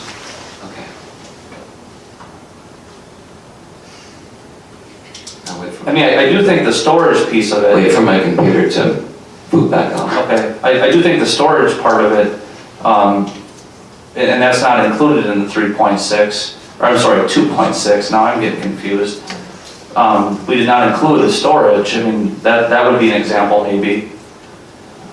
But I guess I'm not sure if board members have any other As I go concerns. through Plaza and V, that's $550,000, which is $500,000. So I'm not sure if I consider that to be a necessary expense for the success of our student athletes. As I go through 4, track football stadium, which I assume means soccer stadium as well, all the things that you're putting into improvements to the field, I think we're all in agreement on it. That's worthwhile and that's necessary. We need to get that done right away. When we get into some of the other things like the stadium bleachers and the pavement that goes underneath the bleachers, the side bleachers, the press box, I'm not sure if those are things that we need to be doing right away. And those add up. So if you see what I'm saying now, that was just my suggestion. And if you choose to suggest that those things are absolutely necessary for student success, well then you're entitled to an opinion. I'm not sure if those things actually are though. Okay, anything else that you want to address besides that? I guess if there's things the board does not want to approve or include, I guess we would need to know those. I would leave it as it is. I think that the bathrooms, from what I saw, the bathrooms, you can't have 250 kids at a track meet all day long with no access to a restroom. I mean, to me, it's a necessity. So this building, as long as you're bringing electricity out, you're doing plumbing, and you're putting restrooms in, why not have a concession area? I mean, it's all part of the package, and I think it addresses all of the needs currently, and none of this really, to what Chris is saying, is necessarily a necessity. We can all still play soccer and we can all still, run track, but to upgrade the facility is essentially that, to upgrade the facility. And so I think this is a package deal, and I would not be for changing anything on this the way it stands. Amy? A couple of things. I really think that it is quite a big expense right away. We have 0% student, increase this year, 0% next year. We won't have, we don't know what the budget's going to be, but according to Clint, it looks like it's going to be bad.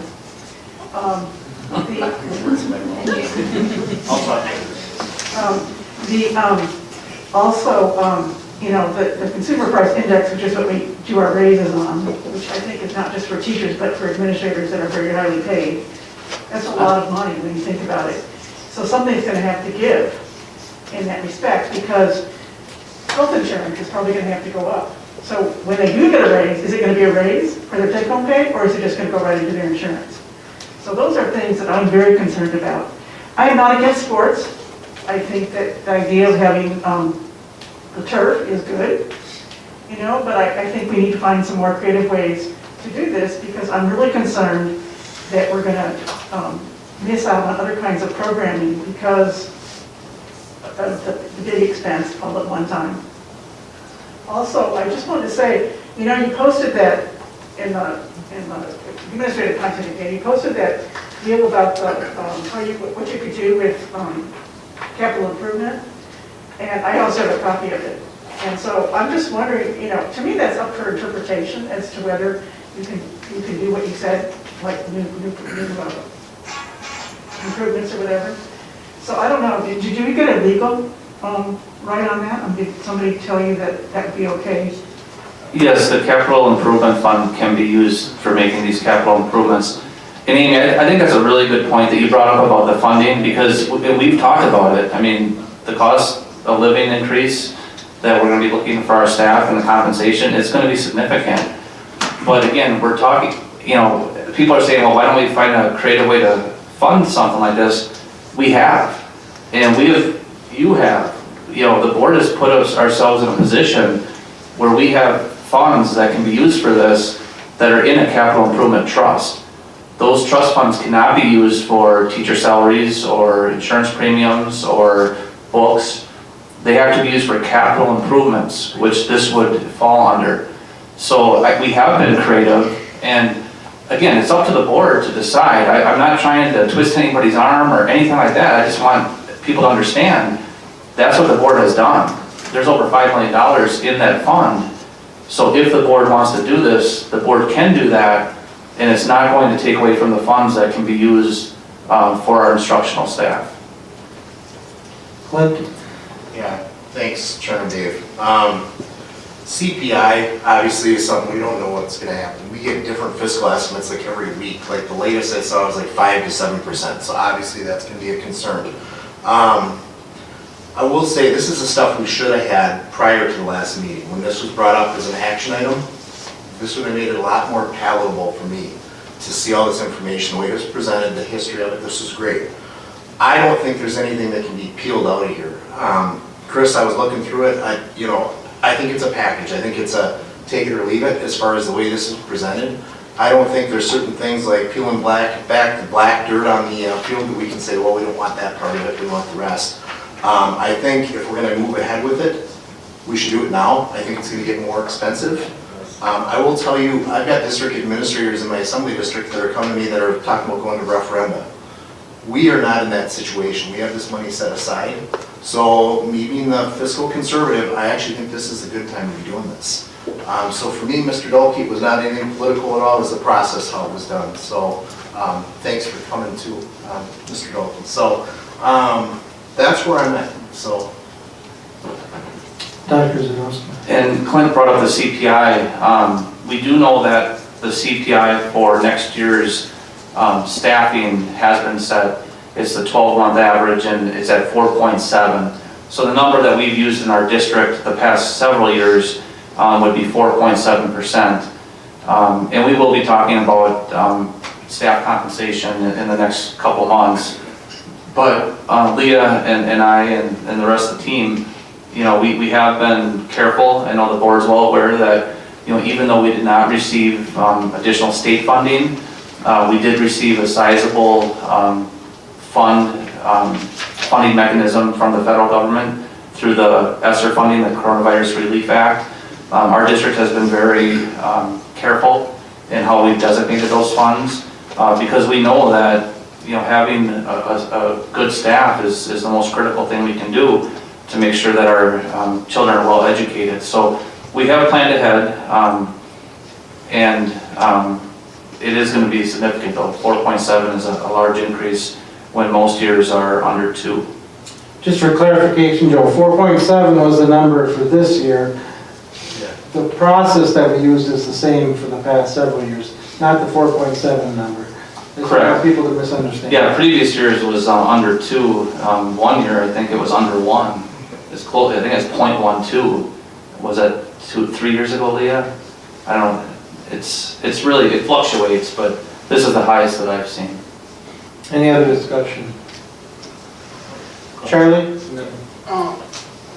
Chris, I think maybe the disconnect is between our definitions of student success and bringing the students that experience. As one of the people spoke earlier tonight, she said she enjoyed track and didn't really matter where she ran. Bringing this kind of a improvement to the complex would allow us to have regional track meets, more experience for the kids. The soccer team could have playoff games, those kinds of things that would, I believe, increase the experience for the kids and make them appreciate and understand those things even better. So again, I'm with Clint. I don't think that peeling any of these things out makes sense at this point.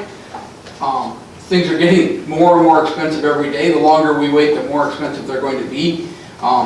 and construction costs are going up astronomically even now. So I think, again, the difference is more in the definition of what you maybe believe is necessary for the student's success versus what maybe I believe, and where maybe that needs to go. So just a thought. That's all I have. Carla? I was kind of going to echo that and honestly say, Chris, I totally hear what you're saying. And that definitional difference for all of us may be slightly different. My one concern about breaking anything out is if it gets broken out, it never happens. And sometimes there's that extra thing like, oh, I'm going to add onto my house, but I'll put the laundry room on later. And then it costs triple to put that laundry room on later at the same time. But I hear absolutely what you're saying. And I think it's, as Charlie said, we all have a little bit different definition of what is necessary or not. Any further discussion? Amy? One more thing. I'm really concerned about our taxpayers, with all of this. You say that, you've got the money and, but Chris and I and some other people have shared some real concerns about, how we can afford this at this time. Just coming off a pandemic, we've got the mental health, we've got a lot of other things on the thing. I understand expenses are going to go up, all of that. But when it really comes down to it, I worry about, especially, since on January 27th of 2014, the committee came and asked for fundraising. And they did say that they were going to finance the whole $3.2 million and no money to taxpayers. I cannot get that out of my head, especially when that same committee went to service organizations to ask for money. Somebody I know from Rotary said that they came and gave a presentation about that, trying to get money from Rotary or from the members of Rotary to pay themselves. So, when I think about that, and then you said to me a few weeks ago that, well, you thought the fundraising was pretty much dead, you didn't think we could really fundraise. We haven't tried it yet. Just like Tanya had said not too long ago too, she said that since the community thought the sports complex was dead, nobody was thinking about raising money or donating. But if we open that up, maybe we could cut the costs with that.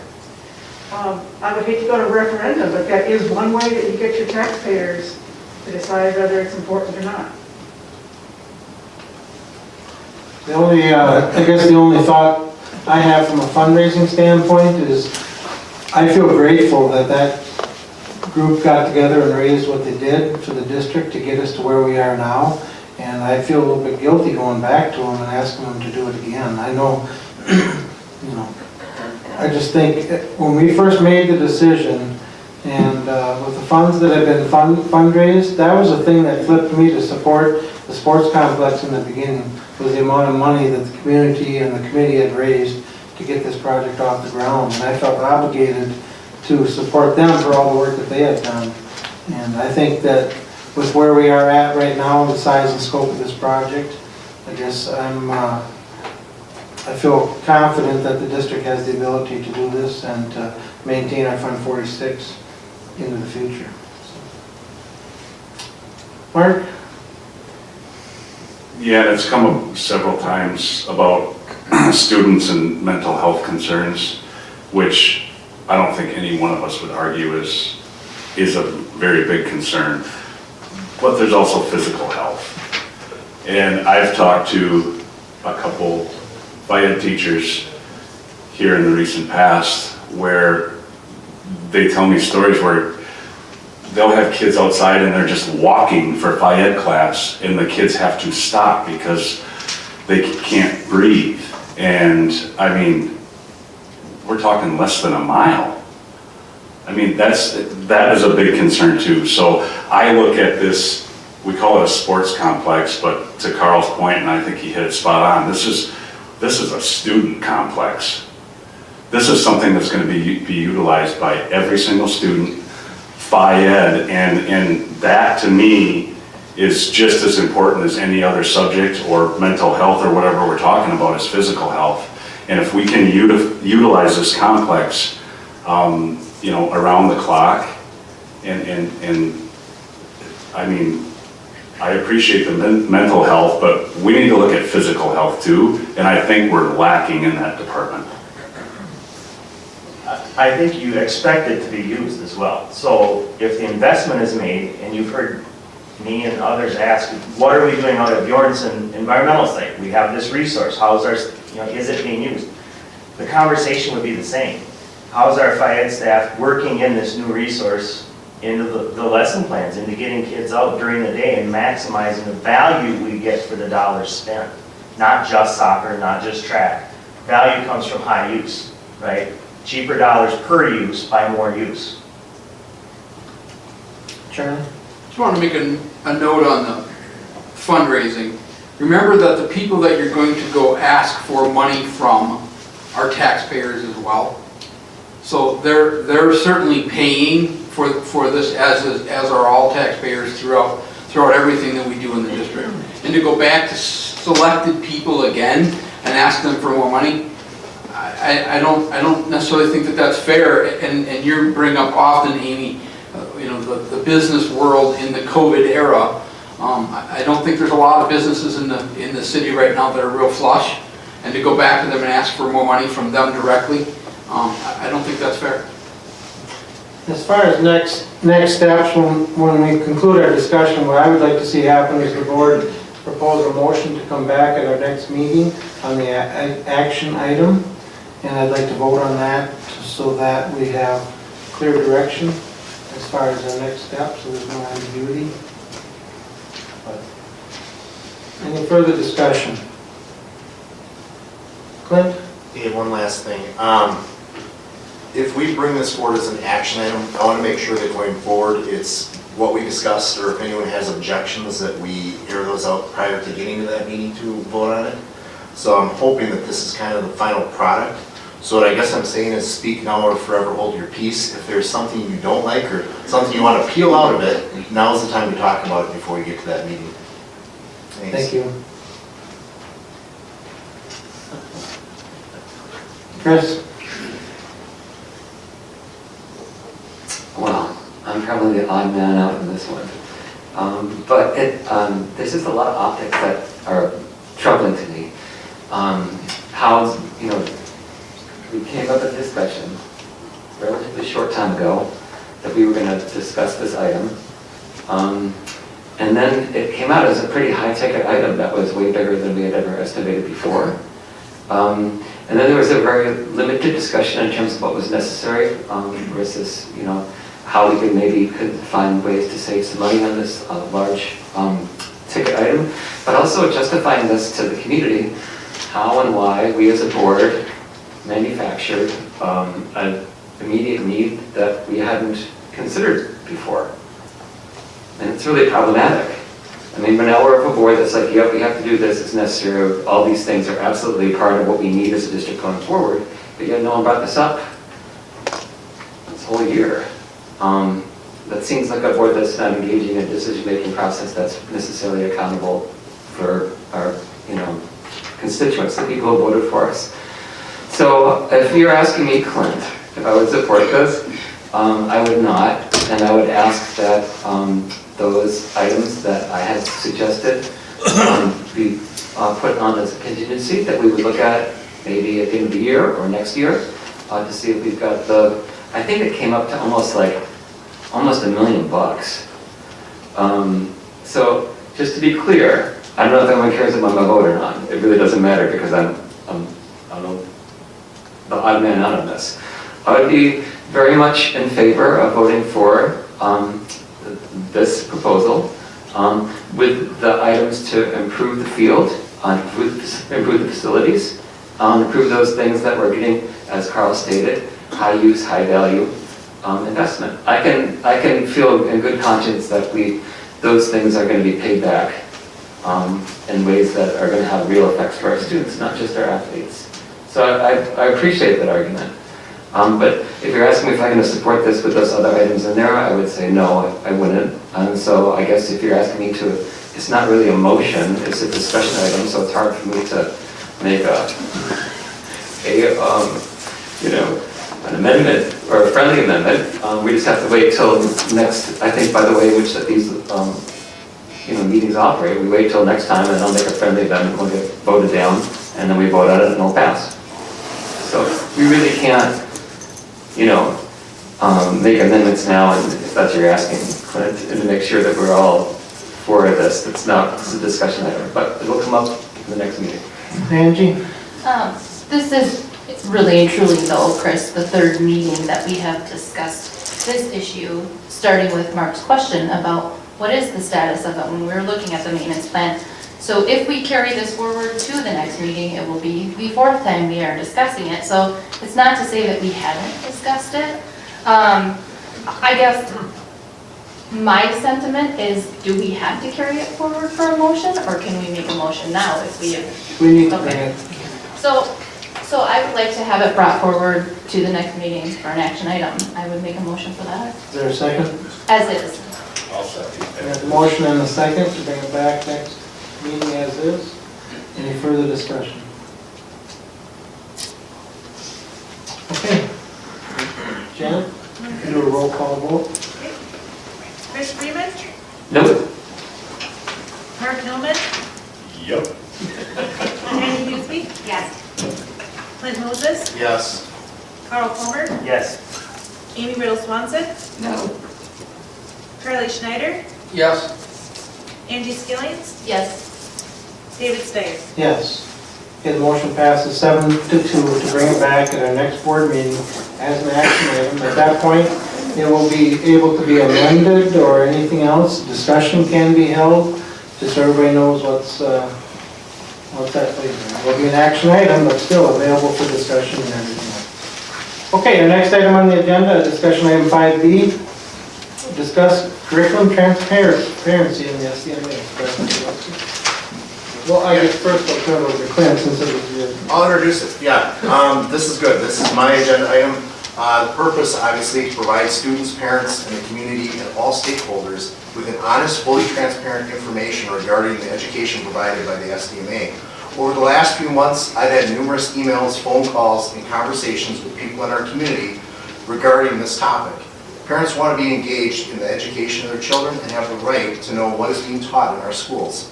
My goal would be to have our curriculum shared on possibly some type of digital platform and available for all stakeholders to view. It must be comprehensive and updated at least annually. And after doing some research, I know this is possible because other educational institutions do it. So the other reason this really came forward for me personally is with some of the stuff going on with the pandemic where teachers were out or students were out, as a parent that wants to see my kids do the best, I want to be able to know what they're learning so I can help them with stuff too, to be honest. So it's one of those things I noticed with a couple of my children that when we went to try and see what they were learning, I didn't feel it was adequate. So that is why it's on the agenda tonight. Thanks. Thank you, Clint. Okay, and Clint, thank you for giving us time to generate a report. And I appreciate the work that Brian did in terms of putting the report together. Hopefully all the board members had a chance to see it. I know Brian's going to step through it here. He's not going to read the whole thing, but Brian, why don't you go ahead and take it away, please? All right, well, thank you very much, and I appreciate the opportunity to talk about what our current processes are and what we do have available. So the report that is included in the public section in the background really breaks our current practices down into 6 different pieces. The first one being around curriculum standards and assessment, so that's essentially where we start and how we determine how our students are doing. And on an annual basis, we'll bring forward our standards. They're reviewed here at the board level. And they're also accessible on our district website for anybody in the public, parents, and community members to see. We also report out on an annual basis following our state assessments. That's in alignment with our Every Student Succeeds Act, federal guidance, and we report out on that on an annual basis. Again, typically it's usually in late October or November. And then we also annually, typically it's before January 1st, but it is something that we do on an annual basis. We share out then the state issued report card, so how our students do, and we've talked about that at the board level as well. The next section focuses in on our curriculum maps, which is a scope and sequence of the major topics that are covered within the units of study within a course. It's something we actually, in conversation with the board preceding the 2017-18 school year, we made a determination that we could do better in that area. So I thank our staff and our building principals and all the staff who worked very hard on making sure that we had updated curriculum maps included that are accessible to the community as a whole for each of our courses. And you can see a layout of what that looks like down to the individual learning targets that are addressed in each area. So it presents a general overview of the courses that are available. That is something that we review as part of our program review. Excuse me, Scott, could you shut the door back, please? Sorry, Brian. Yep, so that's something that's reviewed as part of our program review process. So we update those curriculum maps, not necessarily on an annual basis, but on a rotating basis as those programs are identified. And then, again, that information is all accessible on our district website.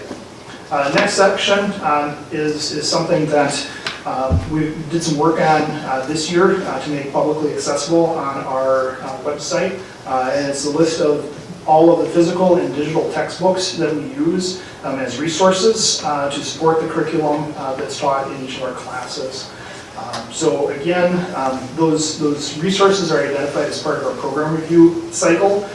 In some cases, we'll go through and we'll identify that we need to update those. In some cases, we'll identify that the resources that we have are adequate for what we're doing and may not necessarily be updated with every cycle that we go through.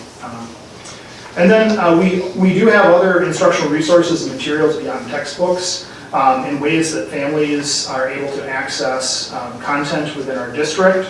As part of the pandemic, we recognized that we weren't leveraging tools as part of the learning management system as robustly as we could. So going into the last school year, we made a determination at the kindergarten through second grade level to utilize a tool that is referred to as Seesaw as a way to increase communication back and forth between home and the school. And also for students to upload resources and examples of what they're doing and share information back. And then in grades 3 through 5, primarily we utilize Google Classroom, which falls into a category of the learning management system, where teachers are able to post content, students are able to view assignments, and in some cases submit their assignments. In some cases the assignments are listed, and then a student would then physically turn that assignment into their teacher for grading. In addition to those, many of our staff have a process on a weekly basis, whether it's a folder that goes home or emails that go home that also provide additional content there. Moving on, if somebody wants to take a look at resources, up to this point, the way that we've approached that is encouraging parents and guardians to reach out to their child's teachers with specific questions. Usually that's the most efficient way to get that information.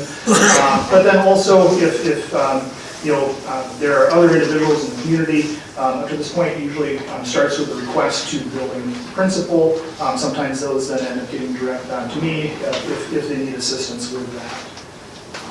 As part of this process, one of the things that we spend some time talking about, and we do this on an ongoing basis, is take a look at, what are some next steps that we might want to consider or take a look at. So at this current time, what we're looking at right now as far as some planned next steps would be reviewing the common expectations that we currently utilize or have for the utilization of Seesaw and Google Classroom and identify updates where necessary. In addition, plan and deliver training for our staff on both those common expectations, but areas that we identify to potentially expand, if those are identified, going into next school year. So take a look at our current process, make sure we're consistent with that, and then take a look at how we can improve that as well. And then something that I noticed in talking with some of my colleagues in other districts that we don't have on our current website would be a list of easily accessible and clear directions for families on how to access and utilize some of those tools. So taking a look at some of that and then making that available for our families. In addition, as we go through and take a look at how we communicate this out to our families, our staff, I know through open houses, parent-teacher conferences, spend a fair amount of time at the start of each school year making sure that students know how to access these tools, but then also following up with families on a fairly regular basis as well. So, board members, that was a lot to absorb. To boil it, and thank you, Brian. To boil it down, there is a ton of information that's out there. And we've identified ways that we can make that information more accessible in terms of, trying to house it in spots where people understand. But I do think that, I agree with Clint in terms of the parent experience. I have 3 kids in the district, and 2 of them, we don't even have to ask them about their homework because they do it, they use their class time wisely, they have homework, they do it. We have another child who does not operate that way. And especially with the pandemic, especially with teachers that may have had to miss some time, whether it be for themselves or for their kids or for their family members, I saw a pretty wide variance in terms of how our tools are being used. I do think our tools have some limitations. We certainly could go with a much more expensive and more robust tool, like Canvas would be an example. But I do think the tools we have the features that could be successful. And that's why when you look at those planned next steps, I think really emphasizing the common expectations, and we have to realize this is a process. Our teachers have done a terrific job, especially how things were thrown on. We were kind of migrating this direction before the pandemic, and then instead of being kind of a planned out process, it just hit. And our teachers did a really good job adapting to that. But it's clear that some teachers have adapted very, very well, and some teachers are going to need some support. So looking at these next steps, providing, first of all, very clear and common expectations, and then not just saying, here's what you have to do, provide the professional development training so that they can then do that. And I think a lot of that can come from within our own staff. We have experts on staff, and they've demonstrated their ability and their expertise to do this. So I do think there's room for growth. I think we can put out a better product. But the board has to understand that all the expectations that we're asking, I think what we put in there is something that we could build into our professional development plans for next year. But if we're talking about increasing our rotation of program reviews, if we're talking about, having expectations that are outside of these, please understand that our teachers don't have time. And I think that's the number one thing that we've heard in past surveys. I think it's the thing that you as board members have heard. Teachers don't have just time to sit down and work on this. So if we're going to talk about that, you're probably talking about either A, pulling teachers out of the classroom, and that's what a lot of the districts have done. That's what I had to do when I was a first-year teacher, and I hated it, being pulled out of the classroom a couple times a month. Or you're going to be assigning work, either during the summer or during other school break time, and that work is going to come at an expense. So I do think there's some logical next steps here, and I think if you give us some time, I think you can see some pretty good results. Okay, discussion. Tanya. Brian, can I jog your memory, and maybe I remembered wrong? Years ago, I remember there was a curriculum that was questionable, and I thought we created a form for parents to be able to fill out to be exempt from that. Am I remembering wrong? So there are a couple of options that families have if they reject content. One it would be, if it's a specific resource, it would be in policy 361. There's an exhibit that's attached to that. And that would be to reconsider something. It wouldn't be necessarily to opt their own child out of participation. That would be to have a resource or a book or something reconsidered and how it's used. The other piece, as part of our handbook review process, we had gone through and provided a way in which for families that if there was going to be an activity that was coming up that they wanted to opt their child out, that there's a process for that as well. And then that's in all the handbooks for all the. I would have to look to see whether or not it's in all the handbooks, but it is a practice that is available at all the buildings, and they would reach out to their building principal to initiate that process. I believe it's in all the student handbooks. Awesome. Good. Yeah, thanks, Brian. I guess to piggyback off Tanya's question, how would a family know that objectionable content would be coming up? Because I know, for instance, we had an experience, one of my daughters with health class, and there was a particular topic coming up. By the time we knew about it, it would already been taught and was passed. So some of it's accessibility and knowing what's out there. And I know in talking to Dr. Joe, there's a lot of stuff I think our district's doing correct on this, that even as a board member, I didn't know, like 4 kids in the district, I didn't know what was going on. So how would a parent know that something was coming up without having full curriculum transparency?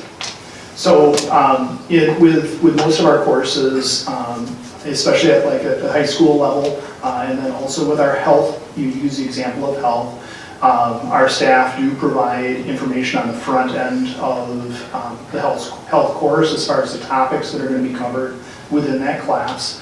And then say at the elementary level, 4th and 5th grade, where we teach our human growth and development courses, there's a parent letter that goes home on the front end of that with students currently in their take-home folders. But that human growth and development curriculum that our staff use at the elementary level is also accessible entirely. It's in a complete form online. That was a decision that committee, when we updated it, and I'd have to go back and look at the specific date, felt was very important, specific to that topic. And we do ask staff that if there is a topic that has been identified as controversial in nature on the front end, to make sure that that is something that is being communicated. Now, I know interpretation as to what might be controversial, ebbs and flows. I do think that as we go through this process, the timeliness of our program reviews is a pretty important step. As we go through and talk about what is, what are the current issues that we are seeing and are being covered that may be considered controversial, and talking about those on the front end. Clint, that situation you mentioned, was that a paper note poem? You know It what? was a form. I think it was under that 361 policy that he said. Do you remember when that was? Like how recent? In the fall. This year? Last year. Oh, really? Okay, because I know that I received one and it was email. Yeah. And again, that goes back to that Google Classroom. If we do a better job utilizing it, that's where I got it through, is an email that said that my child's going to be taught these subjects. And so I do think there's some efficiencies we are working towards there, which will improve as well. Other discussion? Amy? I think we're way ahead of the game. I think we've done a very good job with what we're doing. And the idea of the opt-out, and then maybe just fixing some of these things. I really like the recommendations. I noticed on Twitter that one of our teachers who has a child in 6th grade said she went on and in 30 seconds she was able to figure out what her child was doing and when. And so I think we do have quite a bit of information out there, and just maybe make it easier or for parents to access, because I know when you go to a website, sometimes you get lost in it. So maybe it just needs to be, right there. And I saw that same social media tweet. One thing I will say though is that I think that was a good model example. I do think there's some consistency issues that we can improve upon, and I think that point's well taken. But yeah, I've seen some of the legislation, and Clint, you've probably seen some of it in Madison, and I'm sure you are.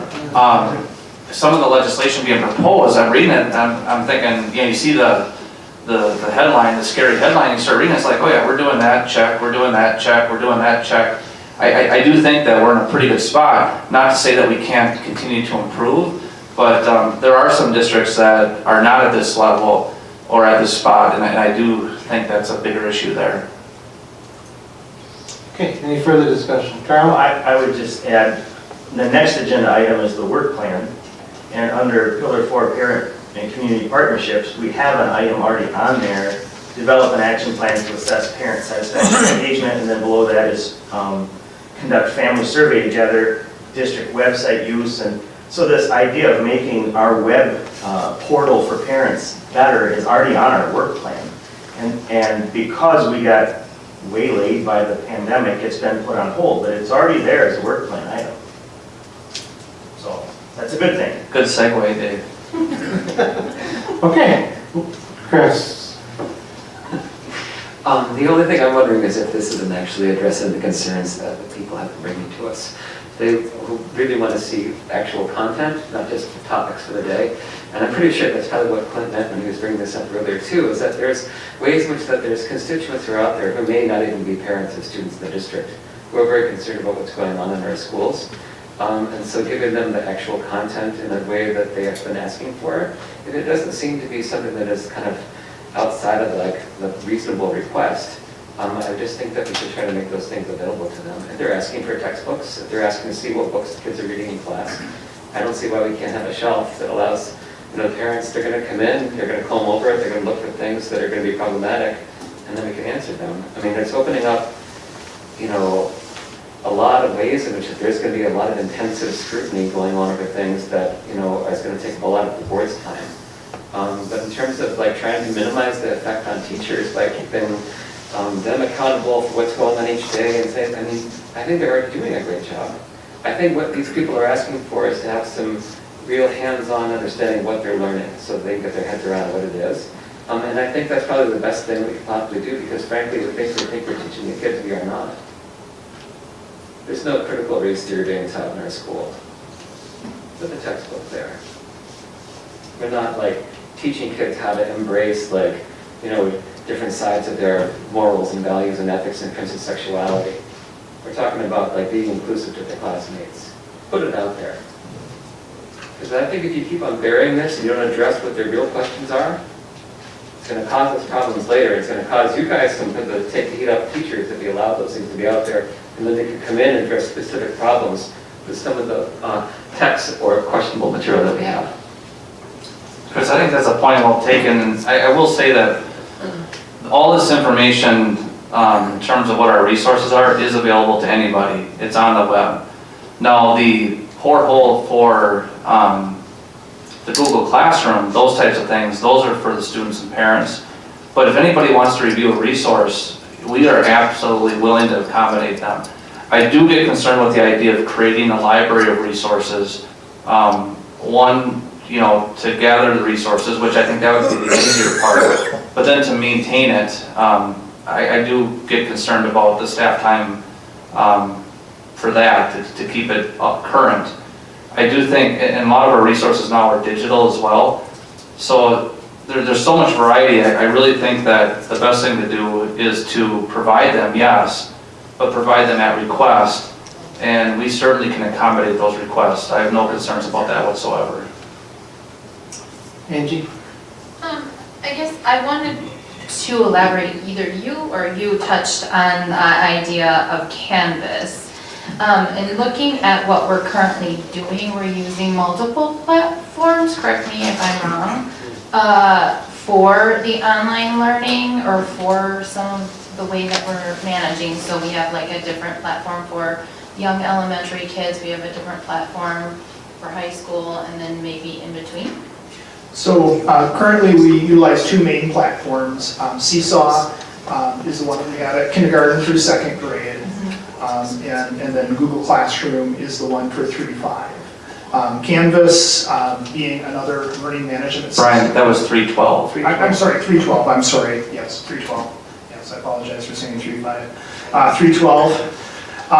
Canvas being a learning management system that over the years we've looked at a couple of, probably 3 or 4 different times over the course of that time, as well as several other ones.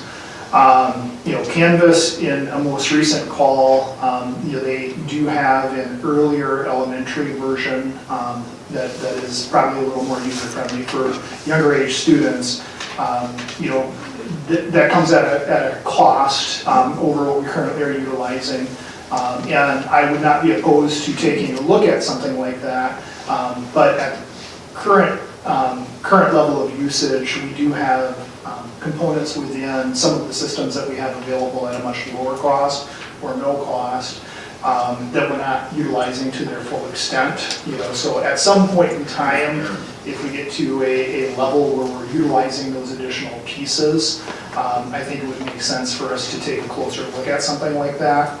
A product like Canvas, for example, a year one implementation is just over $49,000 for that first year of implementation, and then about $30,000 a year for a district of our size, compared to our current structure, which is much less than that.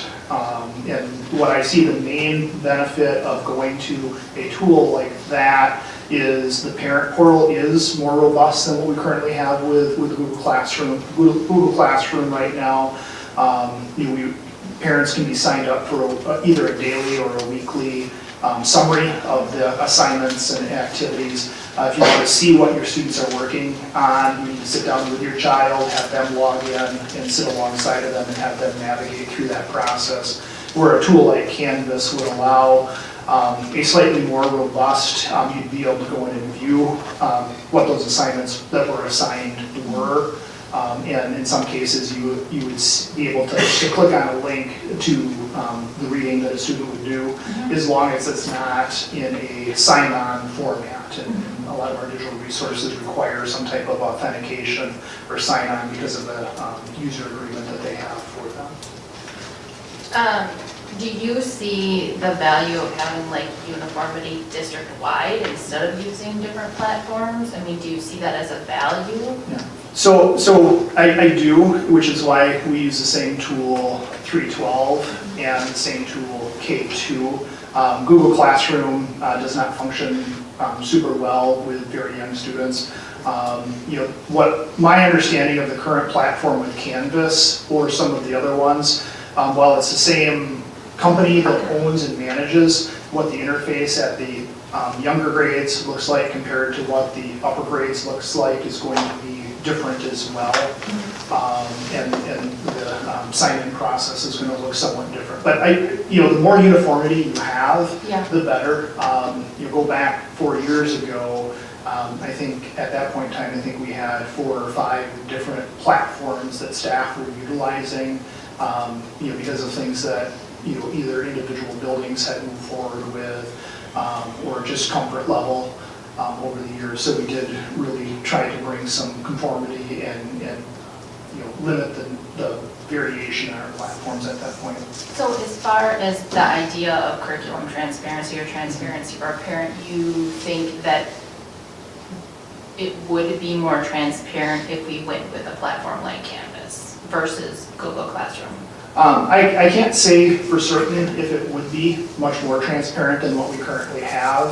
I think the parent portal, it would be easier for parents to log in through an app that they have versus sitting down with their child.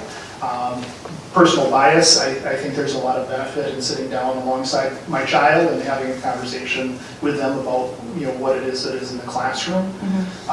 So it helps prompt that conversation that way. Brian, I guess I'd like to add, we're not even coming close to using all the bells and whistles that are available in Google Classroom. And I think we should give it a shot to maximize our use in our current program. And if for some reason we find that program is not sufficient, then I think it makes sense to look at something higher powered.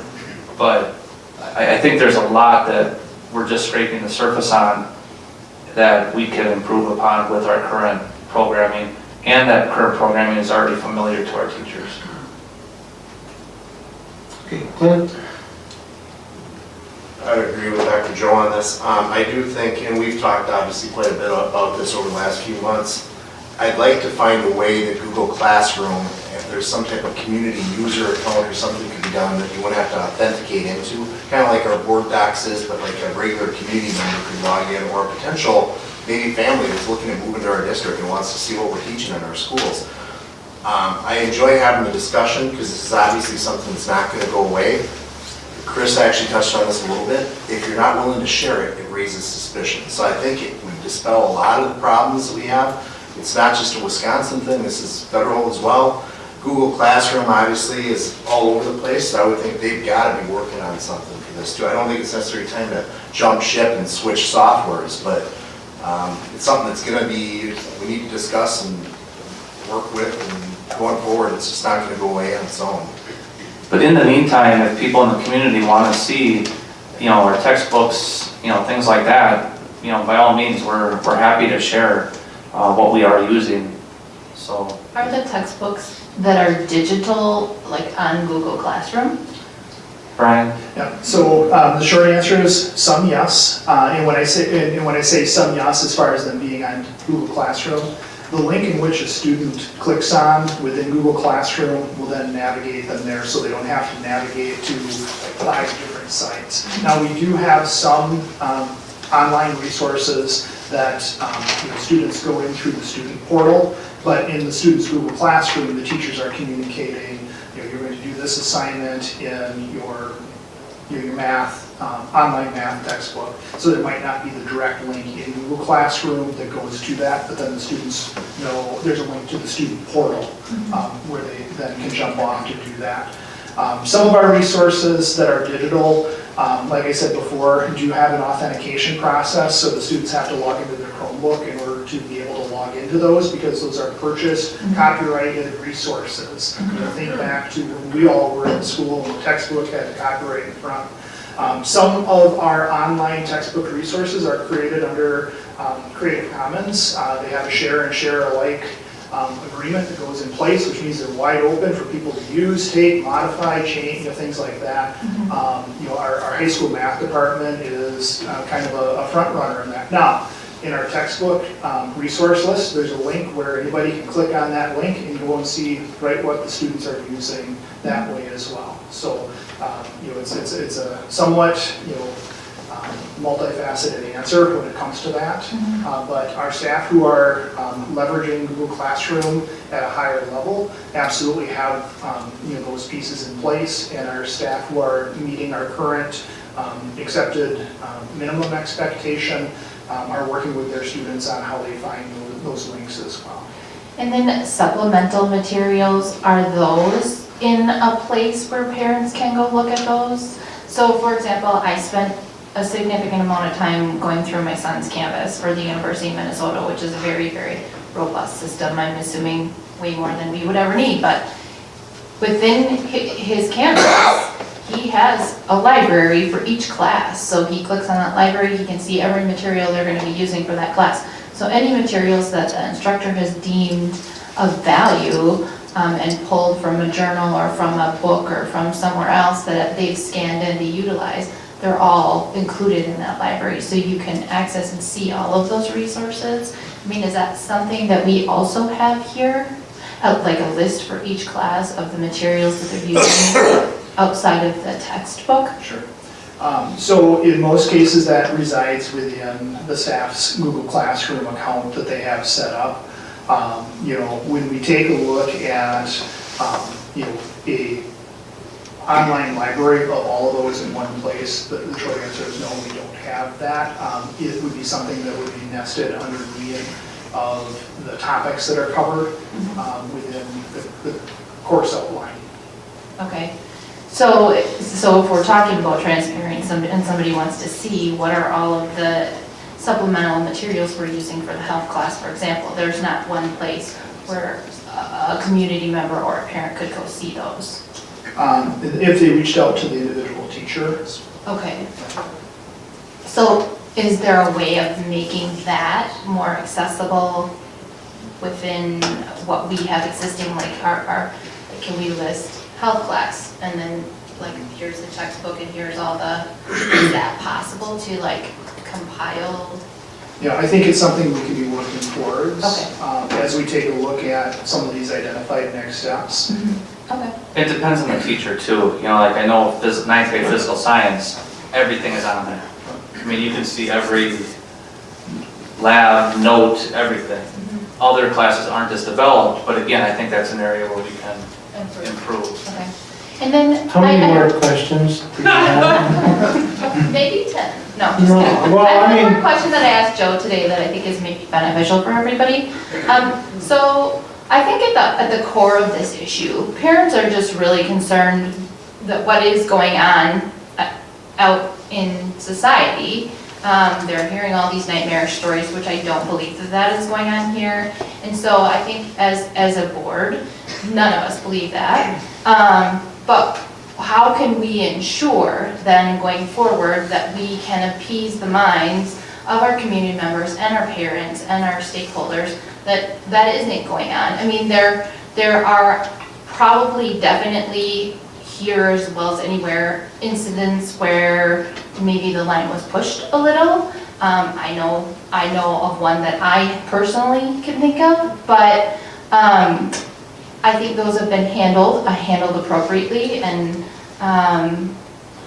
so I think the question is, how do we ensure that going forward that those issues aren't being brought in? And so the question that I asked Joe today is, there are so many things going on in the world that are pertinent to maybe a particular subject matter. So say a teacher wants to bring in information like, hey, this is going on, there was a chemical spill in this watershed and this relates to this science topic and whatnot, but it's not part of the curriculum that you've established and laid out for that class.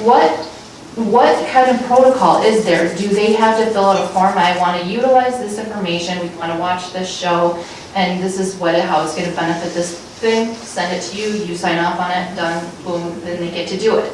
Is there some sort of oversight into what teachers can introduce into the classroom outside what your normal standard curriculum that you've approved is? I think that's what parents want to know, because it's not what you've approved that people are concerned about, it's the outside influences that are coming into the classroom, and kids are coming home and saying, You need to get to the question, Angie. That was it, she got it right there. Okay, I'm sorry. That was it. It's my frustration, so I'm sorry. You're frustrating me right now. So that's my question, I guess. So Brian, I'll answer it like I did I'm earlier. Policy 381, teaching about controversial issues. That would be the policy that people would want to take a look at. But I do want to point out in the third paragraph of that. 361. What did I say? 381. It's 361. Sorry. Now I'm getting frustrated. I can't see. Maybe I need glasses. Anyway, the third paragraph of that policy of teaching about controversial issues clearly states that academic freedom is essential to the fulfillment of the purposes of the district. And through the board policy, the board recognizes that. With that being said, though, there certainly are topics that need to be vetted. There certainly are topics that are or are not appropriate in the school district. So through the board's governance and through this policy, that is setting the stage for what's appropriate. That's kind of the highest level, the bird's eye view. Then you get down to the standards, okay, the standards that are adopted. Then you get down into the curriculum maps. So we're kind of going from the board level to the district level, and then the curriculum maps really are going from the district level to the building level. And then within that individual classroom, at the classroom level, you have the teachers who are, again, I've talked about this a lot, how I think teaching is a blend between being an artist and a scientist. And it's just beautiful to watch a great teacher teach, and we all know what that looks like. But teachers aren't perfect either, and sometimes there's going to be mistakes. And those mistakes, the accountability piece, it rests at the building level, first of all. Our building principals, they're in charge of the supervision of our teachers. I think we all recognize that our building principals are not in every classroom every day. So as hard as our principals work, it goes down into that individual classroom level with the relationship between the teachers, the students, and the parents. And we have had, Angie, and you mentioned it, we have had concerns, or at least one that I can think of as well, where there was concerns about what was being taught at the classroom. So we went through the process. The parents spoke with the teacher. I think actually the kids probably spoke to the parents, who then spoke to the teacher, and we worked through it. And I think we were able to resolve that in a pretty meaningful way. So to answer the question, there's no clear cut, perfect, easy scenario on this, because education is a living, breathing process. And it's so important that our teachers have that academic freedom to be able to take advantage of teachable moments and connect with their kids. And we don't want to hamper that. But we also fully understand the importance of accountability. And I think that we've reached a pretty good balance with not only the policy we have, but also the systems that are in place. And certainly if we find that the system is broken or the system's not working, we have the ability to tweak that system to make it better. And I think that's partly what we're talking about tonight with some of the things we discussed. So I feel like we're in a good place. I think there's more we can do, and I think we will do that. And in the meantime, if people do want to see things, there's mechanisms in place to be able to provide that. Okay, just before we go any further, so one of the policy or one of the things our board has set forth is on discussion or on any agenda item. A board member may talk up to 2 times, up to 3 minutes each time, unless they're asking for clarifying questions. So Angie was asking questions. That's why I let her continue as much as I did, but I just felt at times maybe you were talking a little bit broader than you needed to ask the question, so that's what I was getting at. So I apologize for cutting you off. I do have one last question. Amy was first. I would really like to make sure there's some balance so that we're not overworking our teachers. If I was in on this discussion and I was a school teacher, I'd be scared to go to my classroom because I'd be scared of what I'm going to say or do is going to be scrutinized. Teachers don't need that. They need to have a license to be able to teach what they're going to teach. Yes, I think it's important that curriculum, what we have is available so they can see the topics. And then if they're concerned, opt out or go talk to the teacher. Amy, that's a good point. We did have some very nervous and scared teachers a few years ago when we did have a controversial issue in our school district.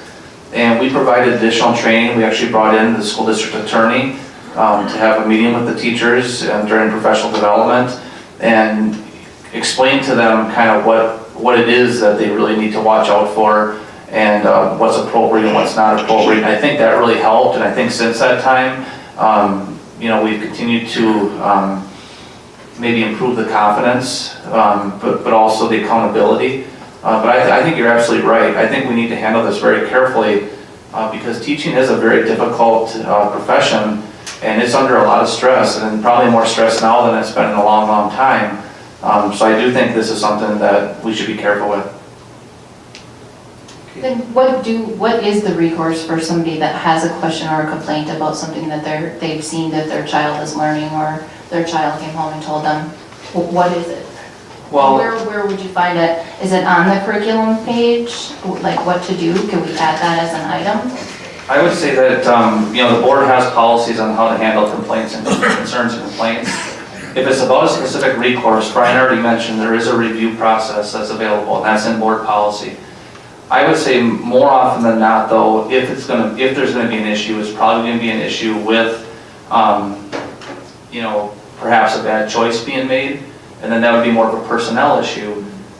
So that's why it is important that if people are concerned that they bring that forward. Hopefully it can be an informal conversation with the teacher, and whether it's a misunderstanding or something that maybe wasn't fully explained to the parent from their perspective. A lot of times we have that. There's a call to the teacher explains what the teacher was trying to do, and sometimes the parent, it was a misunderstanding, sometimes the parent, at least hearing their perspective, they understand what they're trying to do, and it doesn't go any further. But there are times when it could need to go further, and certainly the principals could get involved at that point. And depending on how egregious it could be, certainly it could go beyond that into more of a disciplinary matter. But I really think that would be far and few between. So is there a form somewhere they can go within the curriculum website? Like, I have this happened, and could someone please reach out to me? Yeah, there's a complaint. There's a complaint form. I think it's board policy. I'm nervous on my numbers now. I believe it's policy 870, which would be the public complaint and concern. If it's about a specific resource, then we're talking about, what was the policy? 361. 361, so. Either, yes, whether we're talking about a resource or a personnel complaint, both of those are handled through board policy. Any further questions or discussion? And there's a discussion on that in the student handbook, correct? I believe I saw that earlier. I think it's also covered in the student handbook. If you can find it, let me know, because we've been looking, we haven't You don't seen see it? any of the handbooks. No, The opt-out form's not in there either? No. there is a write-up for the curriculum opt-out, but there's no form. Okay. Let me make a note of that. I'm in the middle school. Those handbooks come back in May each year, I believe it is. I guess the question I have is, as far as next steps, what would the board like to do? I mean, do you want to come back in 6 months and take a look and see where we're at, or sooner, or longer time frame? What would Is the this board like something to that see? is standard that we review once every 6 months, or is this something that we've talked about in generally as part of the process? Curriculum transparency, no. Curriculum, yes. And I think Brian highlighted a lot of those curriculum items.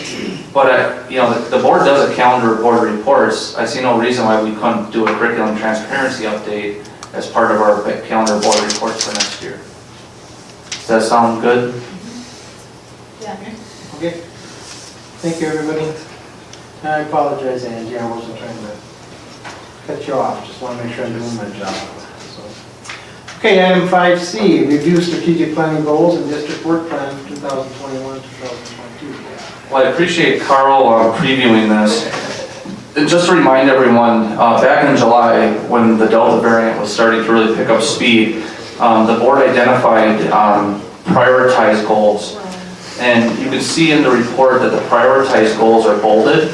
And I'm happy to report that we've either completed those or we're on track for completion on all the prioritized goals. When we reviewed this in the fall, and we thought perhaps that the Delta variant was going to be it, then there were a number of items that were identified as on hold considering for second semester. Unfortunately, we lost essentially the entire month of January, and a number of those items that were on hold for consideration for second semester are now listed as on hold for possible consideration for a future work plan. There are a few items, in addition to the goals that are moving towards completion, there are a few items that we've still listed as on hold considering for second semester. You know, the way things have turned in our school district, you know, you all saw the message that went out to families on Friday.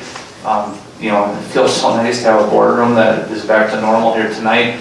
I'm hopeful that some of those yellow items, we still may be able to get to them before the end of the school year. But we have some pretty big tasks ahead of us. You know, like we mentioned, we have our staffing plan coming up, we have our compensation plan coming up.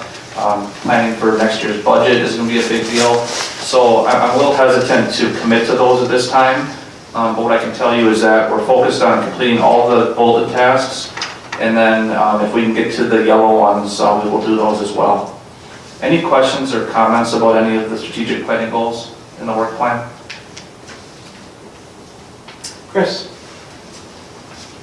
Yeah, the only real concern I have is that I'm glad you explained the golden highlighted items, because a lot of those were getting feedback from our parents and from our community. This would seem like a bad time not to get those needs addressed.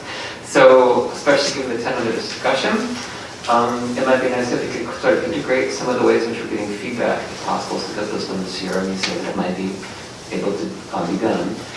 Especially thinking about parent satisfaction, maybe tailoring those around some curriculum transparency issues might be a great way to kind of gather some information about where our parents are at and to incorporate that into our process going forward. So I'm hopeful that we can get those done. I, of course, won't be here. But I was encouraged by no, it's great. I'm going to miss you guys. But I would highlight that when people do look at what we're putting on hold, that gathering constituent feedback, parent feedback, especially given the types of ways in which the community has been coming forward regularly, would seem to be an error on our part. So that's all I had to say on that. But do you think it's possible that we can incorporate some of the curriculum transparency issues into those? Let's see, that's pillar. The first three sections. Yeah, pillar 4. Yeah, I think so. And frankly, Chris, that's why they're not red. That's why they're not on hold till a future year, is because I really do think they're important and I really do want to try to make them happen. But again, the way things have gone this last 6 weeks, 8 weeks, 12 weeks, has been a lot. So we're hopeful. I have gotten some proposals on how we can do that. We're meeting with the league team tomorrow, and I'm still hopeful we can do some of this when we get back from spring break. But time's running short. I think we all understand that. I just want to reiterate that I'm more talking about content, hopeful in terms of, temporality, but really about making sure we're putting the right types of questions in there, especially given the kind of feedback we can get. Thank you. Other discussion? Okay, next, I just have I have a question. Okay, down where in the facilities and operations part, it says that the solar project obviously been approved and it's supposed to start this spring. And are bids coming in for that right now? Yes, I got the bids in and they're all, there's bids that are under budget. So Justin and Kevin are working really hard and I would anticipate the groundbreaking this spring. Okay, good. I just want to make sure that's getting done if there's going to be a sports complex too. okay, item D, Amy, state convention report.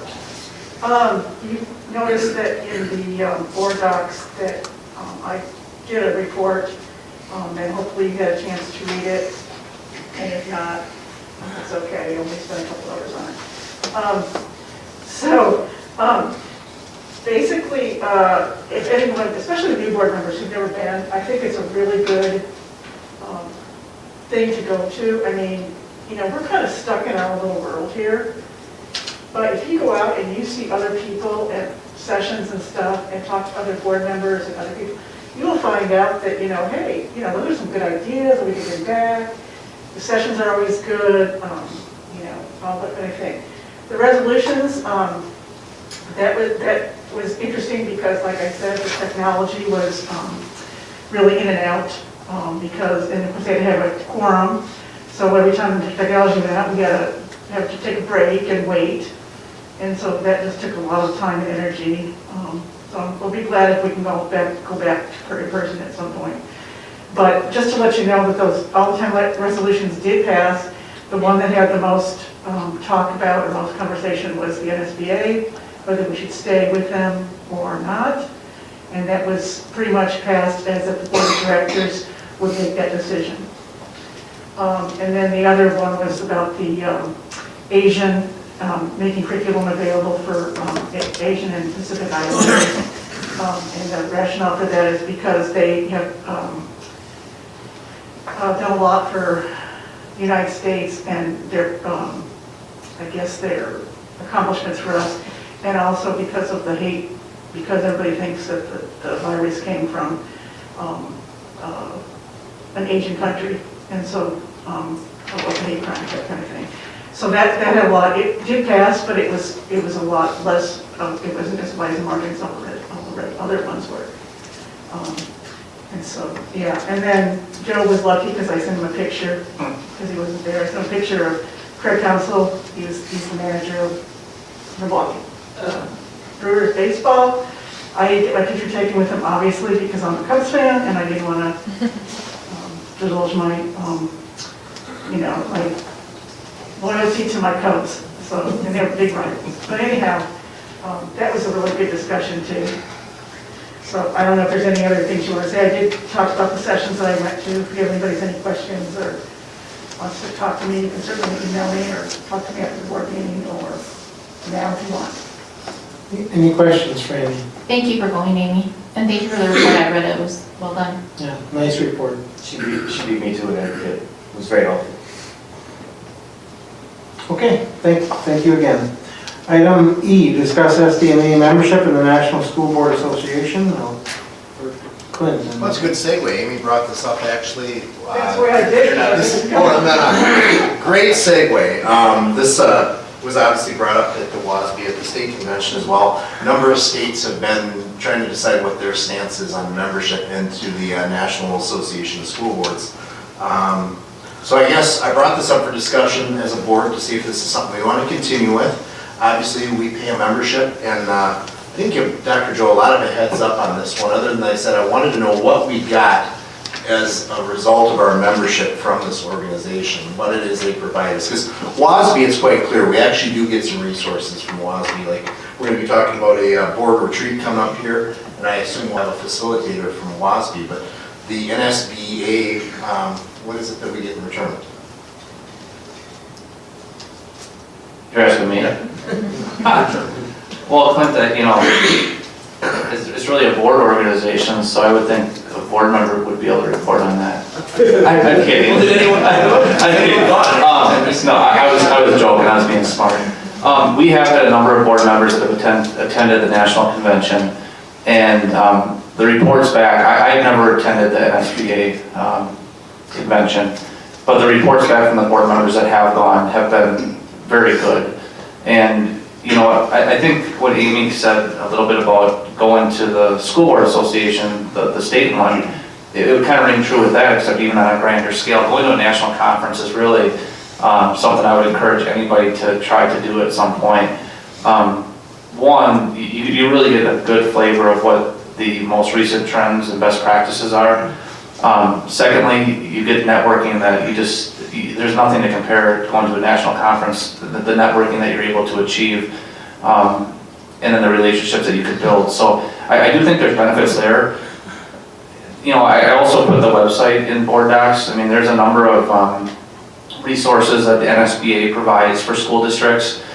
And then, you know, a big part of it, and up until this year, I think probably a real positive part of it was the advocacy that NSBA provides at the federal level. But I think we're also aware that, you know, that advocacy, I think, really caused some problems this year. And if that's one of the more valuable services they provide, and if you feel like they provided a failure of service this year, I can understand why, you know, there'd want to be some scrutiny on whether or not to continue with the NSBA. I did put the board policy in there, and I hope I have this number right, 163.1. This board policy was approved by the board way back in November of 1998. And it has been revised a few times, but I doubt that NSBA was that revision. So the district's had a long history of being a member of the NSBA. And, you know, I guess you could talk to former board members and find out their thoughts of it. I do think there's benefits to it. But again, I can fully understand after what happened this past year, why some board members would be concerned about being involved. Discussion. Eva? I will say that some of the things that we get, and we're not getting them right now, I've noticed, so I don't know if we've already ended our thing, or WASB ended it or something, but we usually get a news feed from NSBA every day, Monday through Friday, and I love that because it talks about all the different things that are going on all across the country educationally. So I haven't seen that in a couple of weeks. And then the magazine that comes, I haven't gotten that, and that sometimes has some really cool things in it too. So those two things, I think, you know, were really helpful. I mean, I can take it or leave it, but, you know, because I guess it'd be less, but I'd have to read other things, I don't know.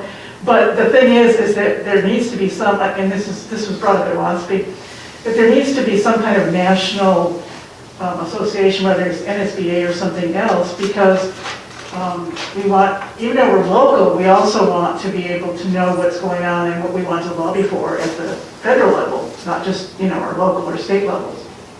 And so there is a move I heard, I don't know if it's a rumor if it's true, but I heard there's a movement that somebody's coming out and going to start a new association, national association. And so that could be in the works, but I don't know for sure. Okay, other discussion? Chris? Wow. Historically, they're really an important lobbyist group that advances a lot of our common issues in public education. And I would say, especially during the pandemic, they were super helpful. I think you're referring to one incident, or is there more than one incident, Clint, that made you question? Primarily one, but for a public school, I think they're very, very partisan in how they represent themselves and represent a gross number, well, I should say a large population of our constituents may not agree with them. And the way they do is through taxpayer funds, and I do think it's heavily partisan. In what way? Maybe not slanting the way I would necessarily agree with Chris. Well, I'm just saying that having a national organization that advocates for public education is in all our best interests. And there are specific things that they were doing that were having ill effects in terms of the way in which that we feel like they're hampering the education process. But historically, we've been a part of that organization. And it would seem to me that if we're thinking about going our own way and dropping out as a district, maybe a better way to handle that is thinking of what they just did when we just got back from WASB and going along with the way the rest of the state is thinking along those lines. I think the idea is now is that we're going to wait and see what happens. And that and I imagine there's going to be a reckoning of that incident, this last fall.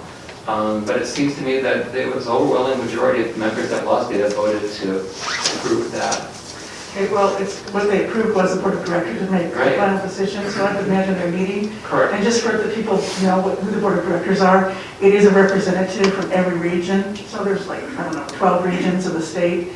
And so there's somebody that's representing everything. I think our region guy used to be Bill Yiggs, but now it's Alan, and I can't pronounce his last name, but he's from River Falls. Well, my own 2 cents would be that we just wait and see how this shakes out a little bit.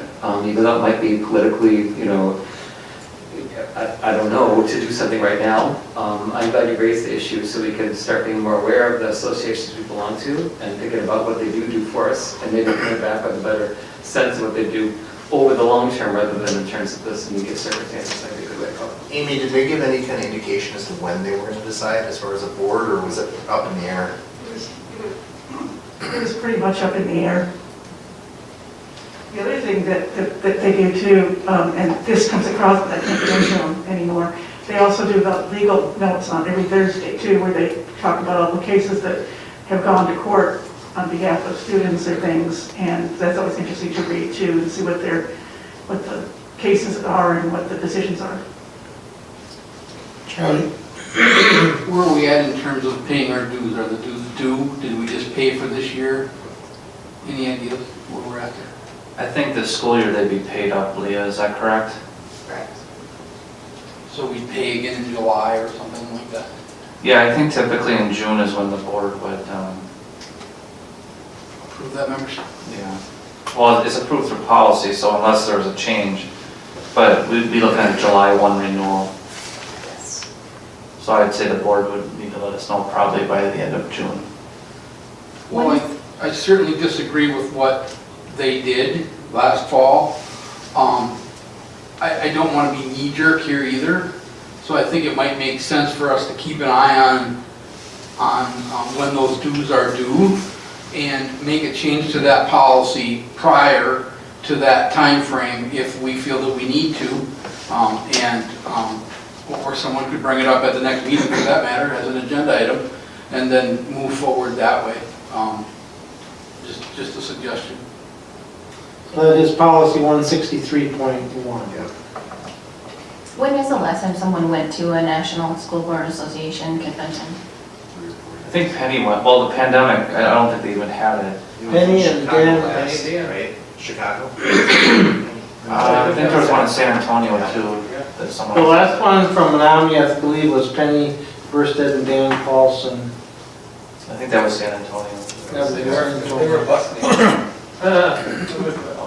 I personally unsubscribed from the daily emails because I really felt they were very skewed. There was a lot of instilling fear. There was a lot of things like that in their message. And to me, it was of no value. So I have been actually unsubscribed. I look back at my email here since 10/12 was the last time that I got an email from them. So I don't utilize any of their services as it stands. I found it to be not helpful in my board.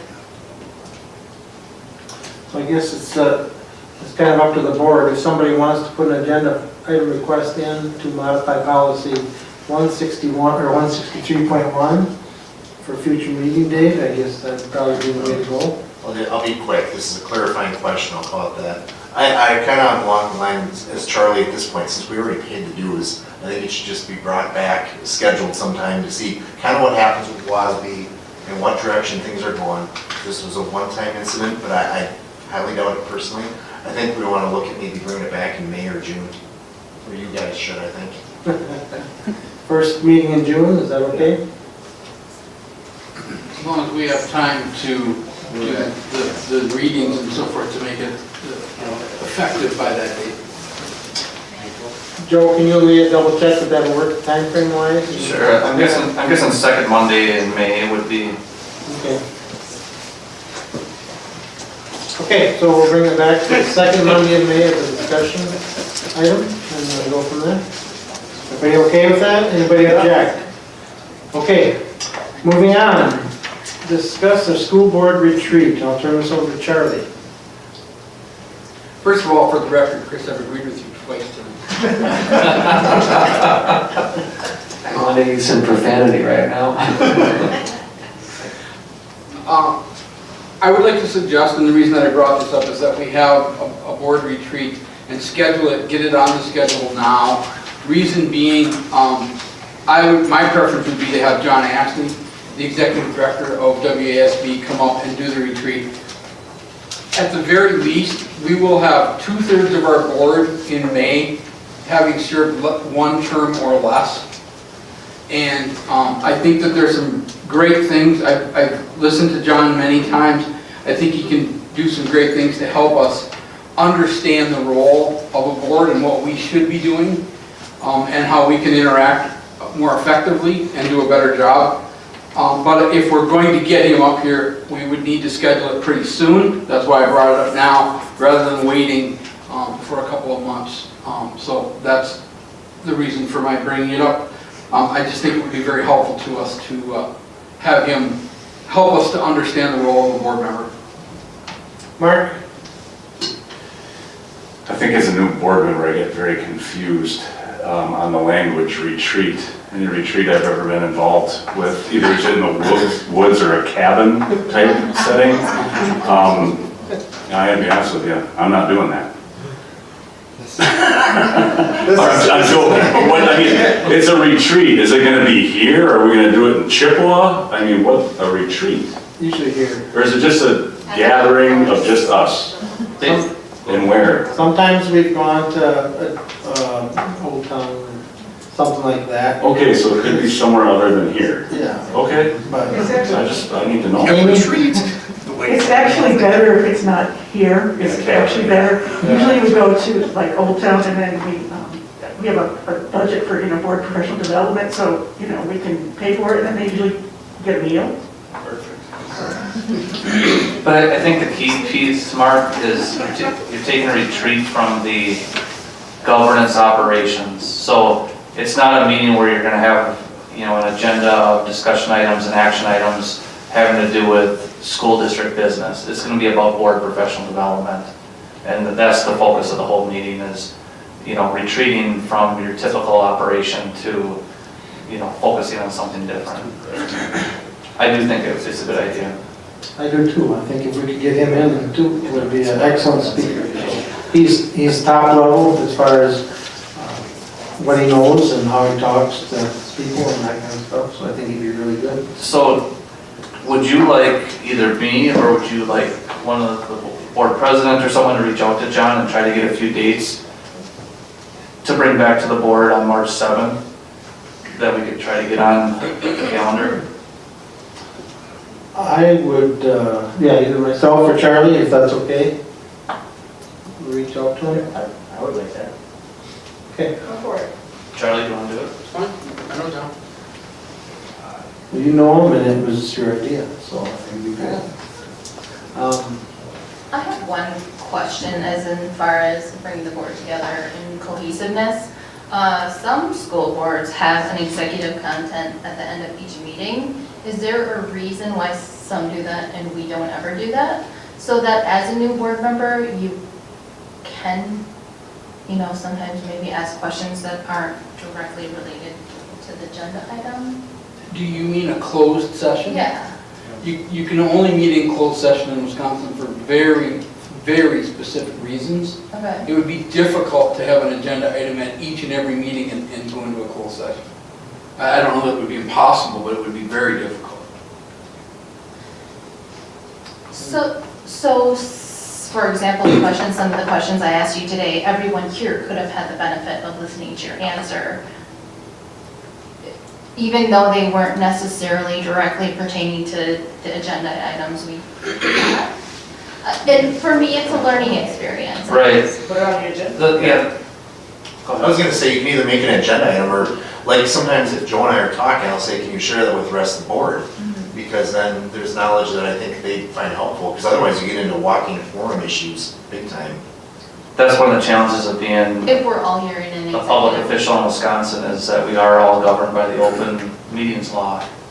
And so everything we talk about has to be in public unless it fits one of the exemptions that Charlie was mentioning. Carl, so now, Would it be fair to say that this retreat, the content that John would talk about, would help us all sort through that kind of stuff? I think so. okay, we'll see if we can get it done. Quick question, Clint, when you folks caucus in Madison, is that an open meeting?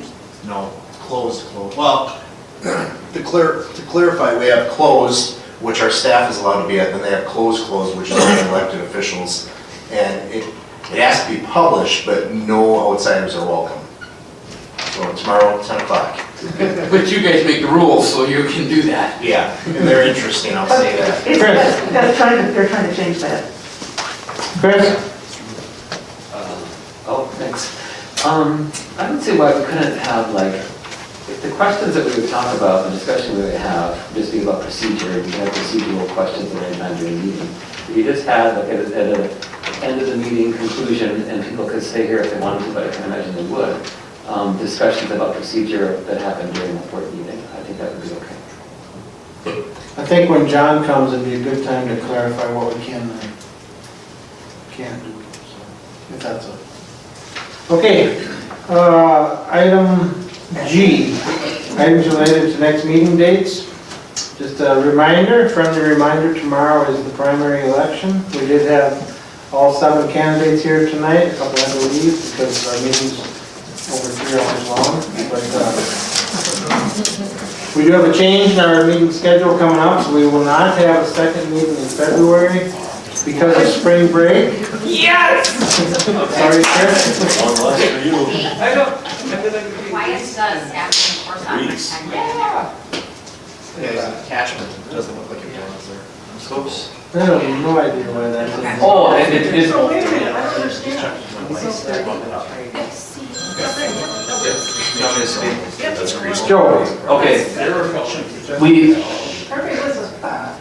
because the meeting schedule changed, the course offering, staffing course offering timeline changed slightly for the schedule. So I just, Brian and I included it in there just so you have an understanding of how the meeting changes affect that. so no meeting the fourth Monday in February, but we do have, our meeting in March will be March 7th. And then, huh? That's the next meeting. Our next meeting will be March 7th. Oh, I thought it was March 14th. No, spring break that week, so nobody's here. That's only gonna be increased. And the second meeting will be March 28th. And then we have the spring election after that. So with that, a motion to adjourn is in order. I move. Mark? Chris, did you get that? Second. You couldn't tell which one it was. All in favor, signify by saying aye. Just stay for Please stand. 15 minutes. Why?